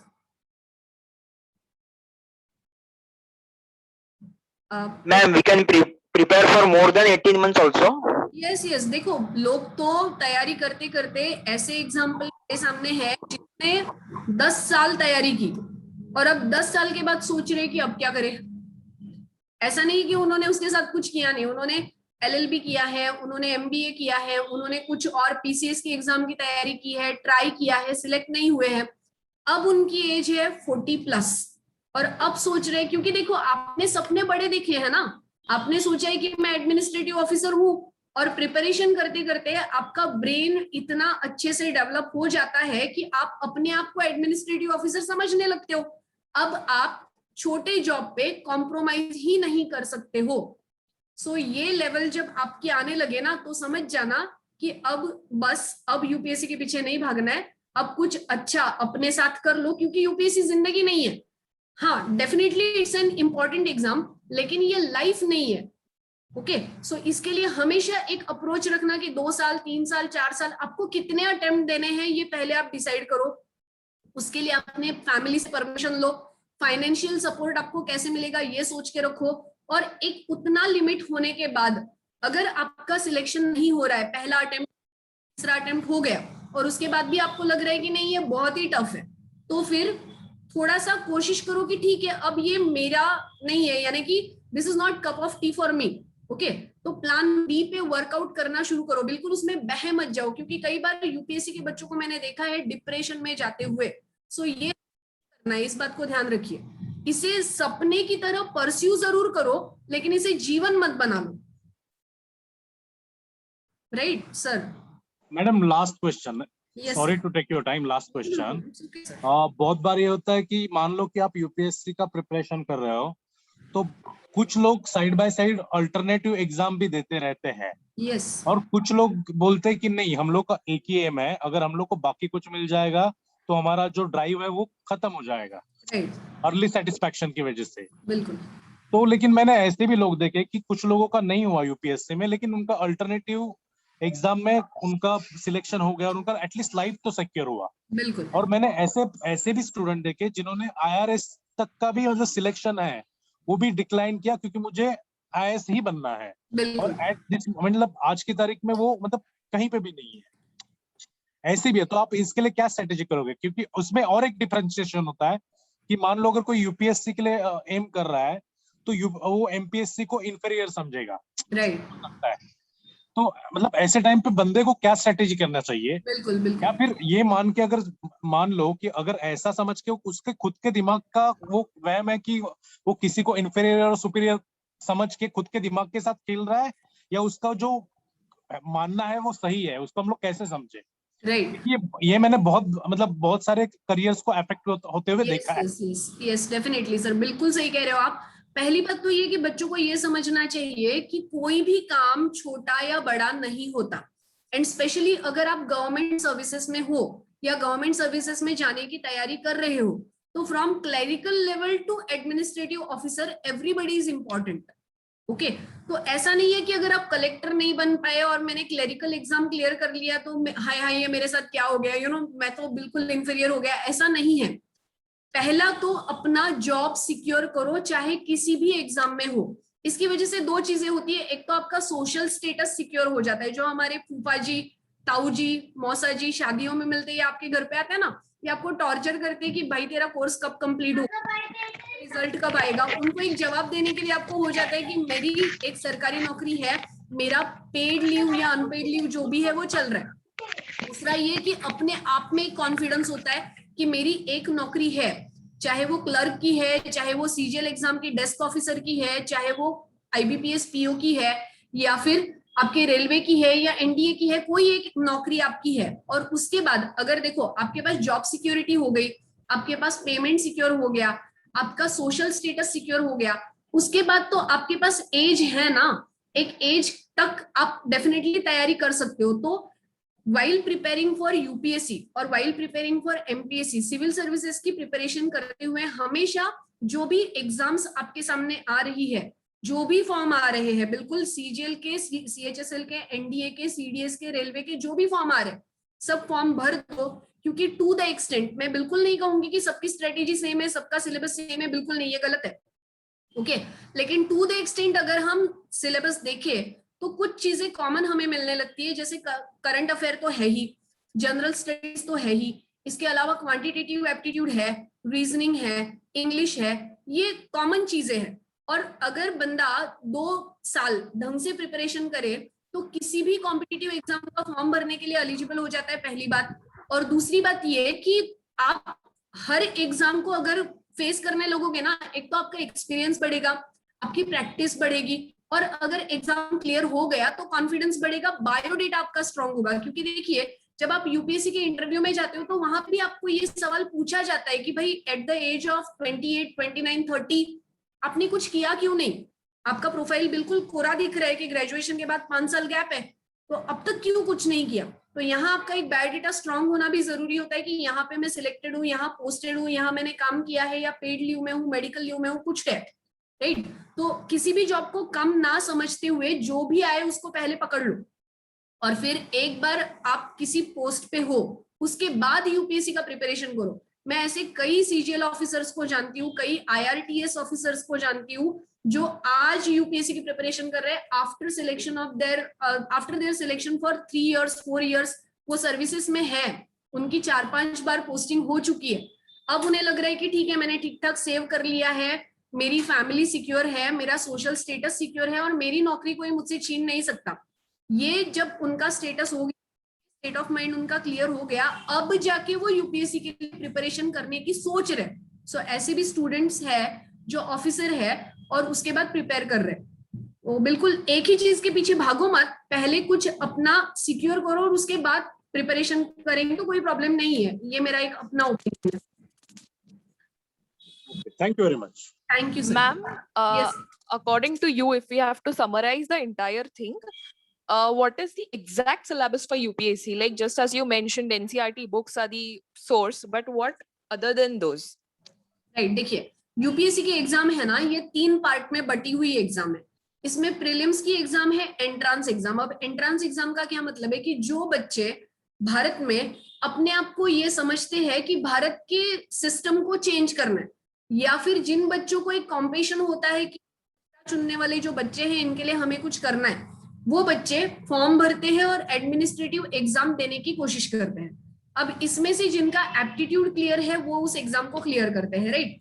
अब ओवरऑल इस सिलेबस को अगर हम देखें तो सिलेबस आपका मेंस से शुरू होता है, और बच्चे जो यूपीएससी की तैयारी करते हैं वो गलती यही करते हैं कि आप प्रीलिम्स की तैयारी करते हो। मेंस का सिलेबस जो है वो 9 सब्जेक्ट में बटा हुआ सिलेबस है। यहाँ जो 2 सब्जेक्ट है वो है इंग्लिश कंपलसरी और आपकी एक वर्नैक्युलर लैंग्वेज कंपलसरी है जिसका ग्रामर आपको पता होना चाहिए, ठीक है? अब ये जो एग्जाम से इसमें आपको अगर 25% मार्क्स नहीं मिले तो बाकी के एग्जाम के पेपर आपके चेक ही नहीं होते। यानी आप अगर मराठी ग्रामर में एग्जाम देना चाहते हो तो मराठी ग्रामर पे आपकी पकड़ होनी चाहिए, इंग्लिश ग्रामर तो कंपलसरी है ही। इसके अलावा आपका history, geography, polity, economy, science technology, ethics. अब एथिक्स का जो पेपर है, फिर से एक बार समझिए, कि एथिक्स कोई किसी को समझा नहीं सकता कि एथिक्स क्या होता है। ये तो आपका जो सराउंडिंग है, अपब्रिंगिंग है, उस पर डिपेंड करता है कि आपको क्या एथिकल लगता है और क्या एथिकल नहीं लगता। कई बच्चे होते हैं जो सोचते हैं कि वायलेंस इज एथिकल, उसने मुझे मारा, मैंने उसे मारा, बात खत्म। बट कई बच्चे होते हैं महात्मा गांधी को फॉलो करते हैं कि ऐसे कैसे मारा। न्याय है ना, जस्टिस है, जुडिशरी है, डेमोक्रेसी है, अपने ओपिनियन डेवलप करना भी एक बहुत बड़ी बात है। सो यहाँ एथिक्स क्या है ये आपको पहले समझना होगा। ये चीजें आपको कैसे समझेंगी, आपका वास्ट रीडिंग, उसके लिए एक तो बहुत अच्छा मटेरियल कलेक्ट करें। जो मैं हमेशा कहती हूँ कि vast reading is base of UPSC. अब वास्ट रीडिंग में फिर कैसी कैसी किताबें पढ़नी चाहिए? मोटिवेशनल किताबें पढ़िए, बायोग्राफीज पढ़िए, या फिर इंफॉर्मेटिव किताबें पढ़िए कि हमारा भारत कैसा था, कैसा है और कैसा होगा। 70 इयर्स का अगर हमने ट्रेवल किया है तो 72 इयर्स में पॉलिटी चेंज हुई है, इकोनॉमी चेंज हुई है, सोसाइटी चेंज हुई है। और इस चेंजेस को समझने की कोशिश करिए, क्योंकि आफ्टर ऑल आपको इसे एडमिनिस्टर करना है। आप इस सोसाइटी जहां आज आप हो, एक कॉमन मैन, इस कॉमन मैन से थोड़ा सा ऊपर उठकर सोसाइटी को समझने की कोशिश करिए कि इस सोसाइटी को अगर मुझे एडमिनिस्टर करना है तो पहले तो इस सोसाइटी के चैलेंजेस को मुझे समझना होगा। भारत के सामने चैलेंजेस क्या है? एक तो हम बहुत बड़े पॉपुलेटेड कंट्री है, इसका पॉवर्टी, पॉपुलेशन, अनएम्प्लॉयमेंट और एक इनस्टेबल गवर्नमेंट। हमारी प्रॉब्लम यह है कि हमारे यहाँ 5 साल में इलेक्शन होता है। अब इलेक्शन होता है तो ये प्रॉब्लम कैसे हो गई? क्योंकि देखिए, जो भी कोई नई गवर्नमेंट आती है ना, उसे पहले 2 साल तो ये समझने में लगते हैं कि पुरानी गवर्नमेंट ने किया क्या। जब तक वो पेपर पे प्लान बनाते हैं कि फाइन अब हमें ये करना है, तब तक इलेक्शन की कैंपेनिंग शुरू हो जाती है, क्योंकि हमें अगले 2 साल में इलेक्शन जीतने हैं। और इसके चलते ना पुरानी गवर्नमेंट कुछ कर पाती है, ना नई गवर्नमेंट कुछ कर पाती है।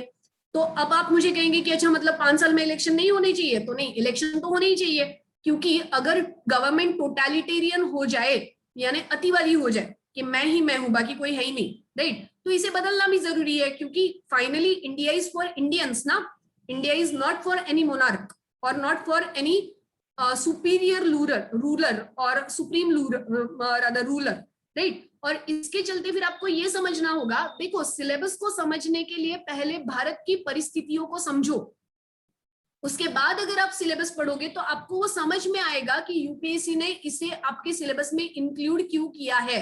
आपको कई बार लगता है कि हिस्ट्री क्यों पढ़ना है? आपको हिस्ट्री इसलिए पढ़ना है क्योंकि आपको फ्यूचर फ्रेम करना है।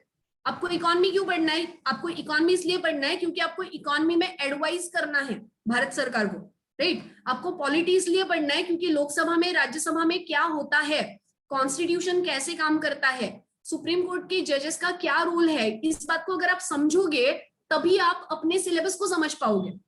ओके, सो ओवरऑल सबसे पहला तो यह है कि भारत की परिस्थितियों को समझो, उसके बाद आप अपना सिलेबस पढ़ोगे ना, तो आपको यह समझ में आएगा कि यूपीएससी ने इस कंपोनेंट को सिलेबस में क्यों रखा है। I hope I am clear in my words. Yes, ma'am. Thank you so much. Thank you. Hello Yes. हाँ मैडम, एक्चुअली मैं पूछना चाहता हूँ कि एमपीएससी के बारे में, एमपीएससी का जो ये है, जो सिलेबस जो तैयारी करना पड़ता है, तो कितने महीने से कितने साल से ऐसा करना पड़ता है? देखिए, महाराष्ट्र पब्लिक सर्विस कमीशन ये भी एक काफी डिमांडिंग एग्जाम है और काफी रिस्पेक्टेड एग्जाम है, राइट। और इसके लिए प्रिपरेशन कैसे करना चाहिए से लेके सिलेबस क्या होता है, ये निम्बाड़कर सर ने हमें ऑलरेडी बताया। आई थिंक कि नीलेश निम्बाड़कर सर, जो कि हमारे आज लेक्चरर भी है, ये आपको एमपीएससी के बारे में और डिटेल अच्छे से बता पाएंगे। Nilesh sir, could you take the question please? Yes ma'am, sure. हाँ सर, हो एमपीएससी बद्दल म्हणजे मला विचारायचं होतं, त्याची कशी तयारी करावी लागते आणि किती महिने? यस, एमपीएससी के बारे में मैंने शुरुआत में बताया था कि एमपीएससी बहुत सारे एग्जाम्स लेती है, मतलब स्टेट सर्विसेज के एग्जाम लेती है, कंबाइन के एग्जाम लेती है, फॉरेस्ट या फिर एग्रीकल्चर के लिए एग्जाम्स लेती है। जैसे कि दीप्ति मैडम ने यूपीएससी के बारे में बताया। हेलो कि अगर आप, हाँ सर, बोला सर। हाँ, आवाज आ रही है? हाँ, ये तो बोला ना सर। यस। जैसे दीप्ति मैडम ने यूपीएससी के बारे में बताया, अगर हम एक टाइम स्पैन लेके चलते हैं कि मतलब मैं इतने साल तक ही एमपीएससी करूंगा, अगर आप इस हिसाब से एमपीएससी में आ जाते हो, तो बहुत बढ़िया बात है। अगर आप प्लान बी लेके भी आते हो तो भी बहुत बढ़िया बात है, अच्छी बात है, पर आप फोकस रहिए। अगर आप प्लान बी के साथ एमपीएससी में आ रहे हो और आपका ज्यादा फोकस प्लान बी पे है, और जैसे एग्जाम आता है, हम फॉर्म फिलअप कर देते हैं, एग्जाम के लिए जाते हैं, ऐसे अगर आप करते हो तो कोई भी कॉम्पिटिटिव एग्जाम आप क्रैक नहीं कर सकते। इसलिए पूरे फोकस के साथ इसकी तैयारी करनी चाहिए।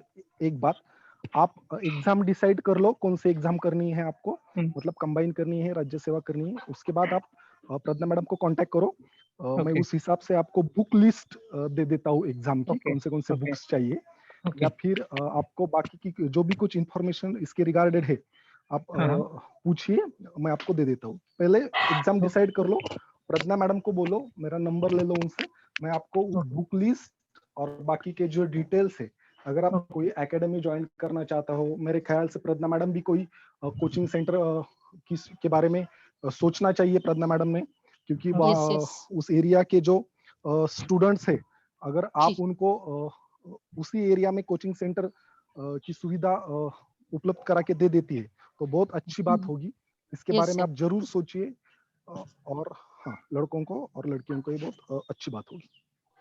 और बुक लिस्ट के बारे में लोगों ने चैट बॉक्स में लिखा है कि पीएसआई का बुक लिस्ट क्या होगा, या फिर एमपीएससी का बुक लिस्ट, या फिर पुलिस का बुक लिस्ट।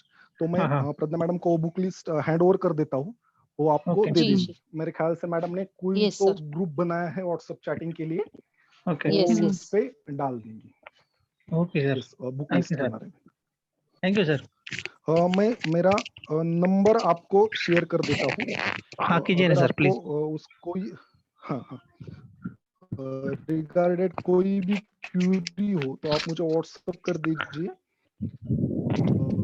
मैं आपको उसके बारे में बता दूंगा, या फिर बुक लिस्ट वगैरह कुछ चाहिए तो मैं आपको वो दे देता हूँ। मैंने स्क्रीन पे मेरा जो नंबर है वो शेयर किया हुआ है, स्क्रीनशॉट निकाल के ले लीजिए इस नंबर का, और आपको कोई भी क्यूरी हो, ठीक है। Okay thank you sir. Okay ma'am. Pragya ma'am. हाँ सर, बोला ना। हाँ सर, हाँ ma'am, thank you. Okay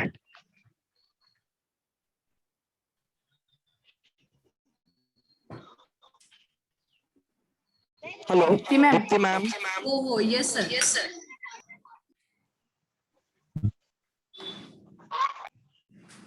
Yes sir, I'm here. I can hear you.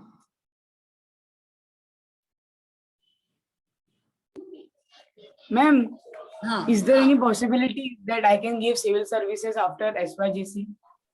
SYBC. Ma'am. SYGC after 12th no civil services के लिए जाने के लिए अगर आप यूपीएससी की बात करते हो तो आपको ग्रेजुएशन कंपलसरी है, ग्रेजुएशन आपको करना ही पड़ेगा। बट एनडीए का जो ऑप्शन है, नेशनल डिफेंस एकेडमी का जो ऑप्शन है, ये आपको 12th के बाद से ही खुल जाता है ना। तो अगर आप आर्मी में, नेवी में या एयरफोर्स में जाना चाहते हो तो आप एनडीए की तैयारी आफ्टर 12th कर सकते हो, या फिर 16.5 से लेके 19.5 is age criteria. Okay, ma'am. Dipti ma'am. Yes. Madam, I just wanted to know about the CGL exam. CGL exam, na? That is combined graduate level exam. These exams are conducted in 3 tiers. 3 tiers मतलब कि prelims, mains, interviews को tier कहते हैं CGL में. Okay. अब ये जो tier 1 होता है, ये आपका ऑब्जेक्टिव लेवल पे होता है, एक ही पेपर होता है। इस एक पेपर में 4 सब्जेक्ट होते हैं और चारों सब्जेक्ट 25-25 क्वेश्चन, 50-50 मार्क्स, इस तरीके से होते हैं टीयर 1। अब टीयर 1 में बहुत सारे बच्चे अपीयर होते हैं, क्योंकि अगर आप देखोगे तो उत्तर प्रदेश, राजस्थान, मध्य प्रदेश, हरियाणा, हिमाचल प्रदेश, पंजाब, ये जो बेल्ट है ना, इसमें मैक्सिमम बच्चे तैयारी करते हैं सीजीएल की, क्योंकि एक तो दिल्ली करीब है, उनको सेक्रेटेरिएट में जाना आसान हो जाता है और मिनिस्ट्री के असिस्टेंट वो बन जाते हैं, राइट, डेस्क जॉब वो करते हैं। इसके अलावा फिर आप सेकेंड टीयर में आते हो तो टीयर 2 में सिर्फ आपको 2 ही पेपर होते हैं, इंग्लिश और क्वांटिटेटिव एप्टीट्यूड। इंग्लिश में आपको 200% 200 मार्क्स नहीं, 100% 200 मार्क्स, और आपके जो क्वांटिटेटिव एप्टीट्यूड है इसमें 100% 200 मार्क्स, इस तरीके से आपको पूछा जाता है। ठीक है, अब यहाँ आपको कई पोस्ट ऐसे है जहाँ पे कई पोस्ट ऐसे है जहाँ पे आपको से टीयर 3 है, और कई पोस्ट ऐसे है जहाँ टीयर 3 नहीं है। ओके, सो इसको आपको देख के चलना होगा कि आपको किस पोस्ट पे जाना है, और सबका eligibility criteria in the context of age अलग अलग है। फाइन। अब टीयर 3 में आपको बेसिकली क्या पूछा जाता है, तो जिन पोस्ट के लिए टीयर 3 है, कंपलसरी है, वहां पे डिस्क्रिप्टिव लेवल का पेपर होता है। डिस्क्रिप्टिव यानी कि आपको लिखना होगा, लेटर राइटिंग होगा, प्रेसी राइटिंग होगा, रिपोर्ट राइटिंग होगा, ये लिखना होगा। और जहां टीयर 2 जरूरी नहीं है, वहां आपका 2 टीयर में ही एग्जाम खत्म हो जाती है। ओके मैम, एक सबकी ओर से एक्चुअली आपने दोनों ने भी इतने सुंदर तरीके से सबके डाउट सॉल्व किए हैं, तो ऑलमोस्ट सब क्वेश्चंस खत्म हुए ही हैं, बट एक ही क्वेश्चन है जो किसी ने चैट बॉक्स में डाला है, तो उन्हें पूछना है कि IFS के लिए क्या प्रिपेयर करना है, क्या कैसे कर सकते हैं। तो इसके बाद हम लोग एक क्वेश्चन के बाद हमारा जो ये सेशन है हम लोग बंद करेंगे, और जिसे भी कुछ भी डाउट है तो व्हाट्सएप पे हमने व्हाट्सएप ग्रुप बनाए हैं, तो वो पर्सनली भी हम आप पूछ सकते हो, एडमिन जो भी है उन्हें, तो आपके सारे सवाल जो है आपको उसके आंसर्स दिए जाएंगे। हाँ ma'am, thank you. Okay, so Indian forest service exam के बारे में आप पूछना चाह रहे हो ना, फॉरेस्ट, राइट? तो फॉरेस्ट सर्विस एग्जाम के लिए पहली बात तो ये समझिए कि आपको जो पेपर होंगे उसमें साइंस का अप्रोच ज्यादा होगा, आपको साइंस बेस्ड ज्यादा आपका अप्रोच रखना होगा, और ये 12वीं के बाद नहीं दे सकते, इसको आपको ग्रेजुएशन कंपलसरी है, ठीक है। सेकेंड थिंग कि आपका जो यूपीएससी का फॉर्म होता है ना, उस यूपीएससी फॉर्म में ही आपको प्रीलिम्स कंबाइन है, प्रीलिम्स कंबाइन यानी कि एडमिनिस्ट्रेटिव सर्विसेज और फॉरेस्ट सर्विस की प्रीलिम्स कंबाइन है, एक ही साथ आपका प्रीलिम्स होता है, मेंस आपके अलग अलग हो जाते हैं। तो इसी वजह से 2013 के बाद प्रीलिम्स में अगर आप देखोगे तो एनवायरमेंट, इकोलॉजी, साइंस के क्वेश्चन बढ़े हुए आपको दिखाई देंगे। अब इसके अलावा जो इम्पोर्टेंट है वो ये है कि कैसे प्रिपरेशन करें, तो इसके लिए फिर से आपको सिलेबस देखना होगा प्रीलिम्स, मेंस और इंटरव्यू का। इसके बाद इसकी जो एलिजिबिलिटी है वो ये है कि साइंस बैकग्राउंड कंपलसरी है, और इसका जो पेपर्स है या प्रीवियस ईयर क्वेश्चन पेपर है, इसको आप एक बार एनालाइज करेंगे तो आपको सिलेबस कवर हो जाएगा इसका। इसके अलावा जो प्रीलिम्स एग्जाम अब जो आने वाले हैं, फॉर्म्स आने वाले हैं, इसका अगस्त 21 में प्रीलिम्स होने की संभावना है। तो जो बच्चे ग्रेजुएट है और IFS करना चाहते हैं उनको ये एग्जाम देने का मौका इस बार आप मिलने की संभावना है, ठीक है। अब ये एग्जाम कैसे दे या इस एग्जाम के लिए प्रिपरेशन कैसे करें के लिए एक ही इसका सॉल्यूशन है कि आप पहले सिलेबस देखिए और इसके बाद प्रीवियस ईयर क्वेश्चन पेपर को एक बार एनालाइज करिए, तो आपको इसका डिटेलिंग मिल जाएगा, इसका डिटेल समझ में आ जाएगा। जी, इंडियन फॉरेन सर्विसेज के लिए भी शायद हो सकता है वो पूछना चाहते हैं। सर्विसेज, देखिए फॉरेन सर्विसेज के लिए ये है कि जब आप मेंस में, यूपीएससी मेंस का जो फॉर्म फिल करते हो ना, तो आपको पोस्टिंग का प्रेफरेंस देना होता है। अब पोस्टिंग के प्रेफरेंस में 90% बच्चों का प्रेफरेंस होता है IAS, बाकी बचे हुए जो होते हैं, जो थोड़े से ढीठ होते हैं या जो थोड़े से स्ट्रांग होते हैं, जो चाहते हैं पुलिस सर्विसेज में जाए, उनका होता है IPS। उसके बाद अब प्रेफरेंस में अगर आपने इंडियन फॉरेन सर्विस दिया, अच्छा सिलेबस सेम है, पैटर्न सेम है, प्रोसीजर सेम है, सिर्फ आपका मेंस का जो एग्जाम है ना, मेंस का जो फॉर्म होता है उसमें आपको IFS यानी फॉरेन सर्विसेज को प्रायोरिटी देनी होगी। इसके लिए आपको किसी लैंग्वेज को अलग से करने की जरूरत नहीं है, या फिर किसी से अलग सब्जेक्ट को पढ़ने की जरूरत नहीं है। यूपीएससी के एग्जाम के थ्रू ही फॉरेन सर्विसेज को भी कवर किया जाता है। ओके, सिर्फ आप फॉर्म भरते हुए आपको प्रायोरिटी उसको पहले देनी होगी, इस बात को याद रखिए। Yes, ma'am. Yes, ma'am. Thank you so much. Now I request Sakshi Jadhav to propose the vote of thanks.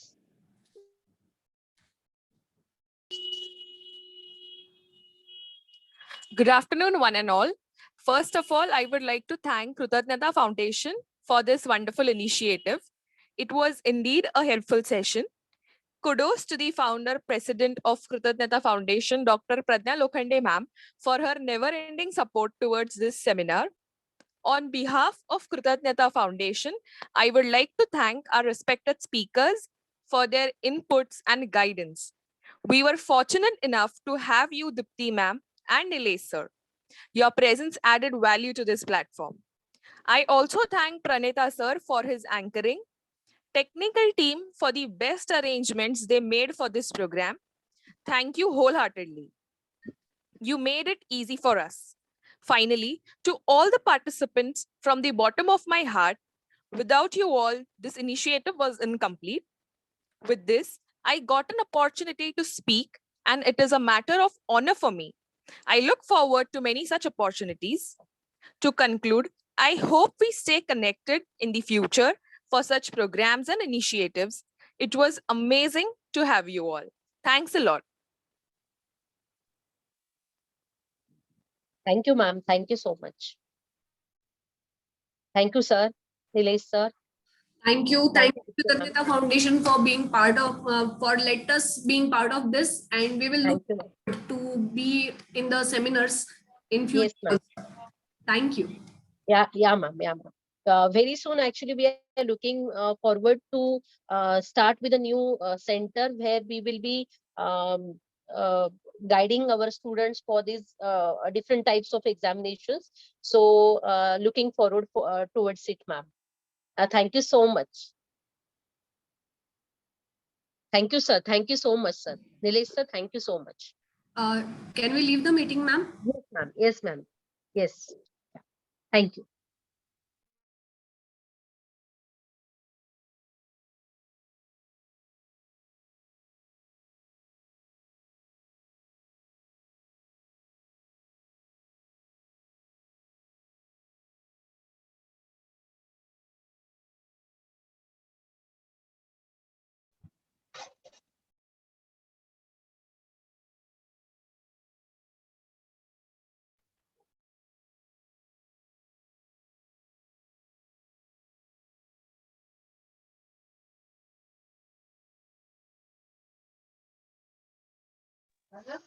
Hello. Hello. Hello.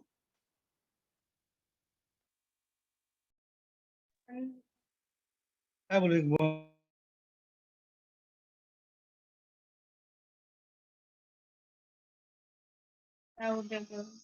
Hello hello and केला झाला म्हणून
हेलो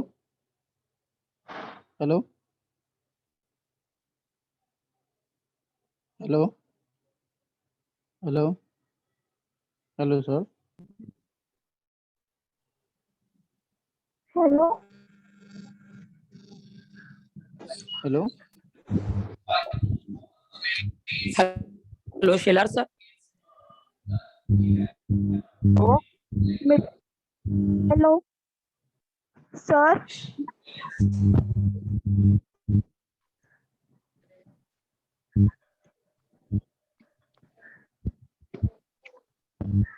दिसत नाहीयेत सर. आपली मीटिंग संपली आहे, तुम्ही एंड कराल का राहुल सर? हा मॅडम, एंड करू ना मीटिंग. हा प्लीज प्लीज, झाली आपली मीटिंग, एंड करा. ओके. ओके.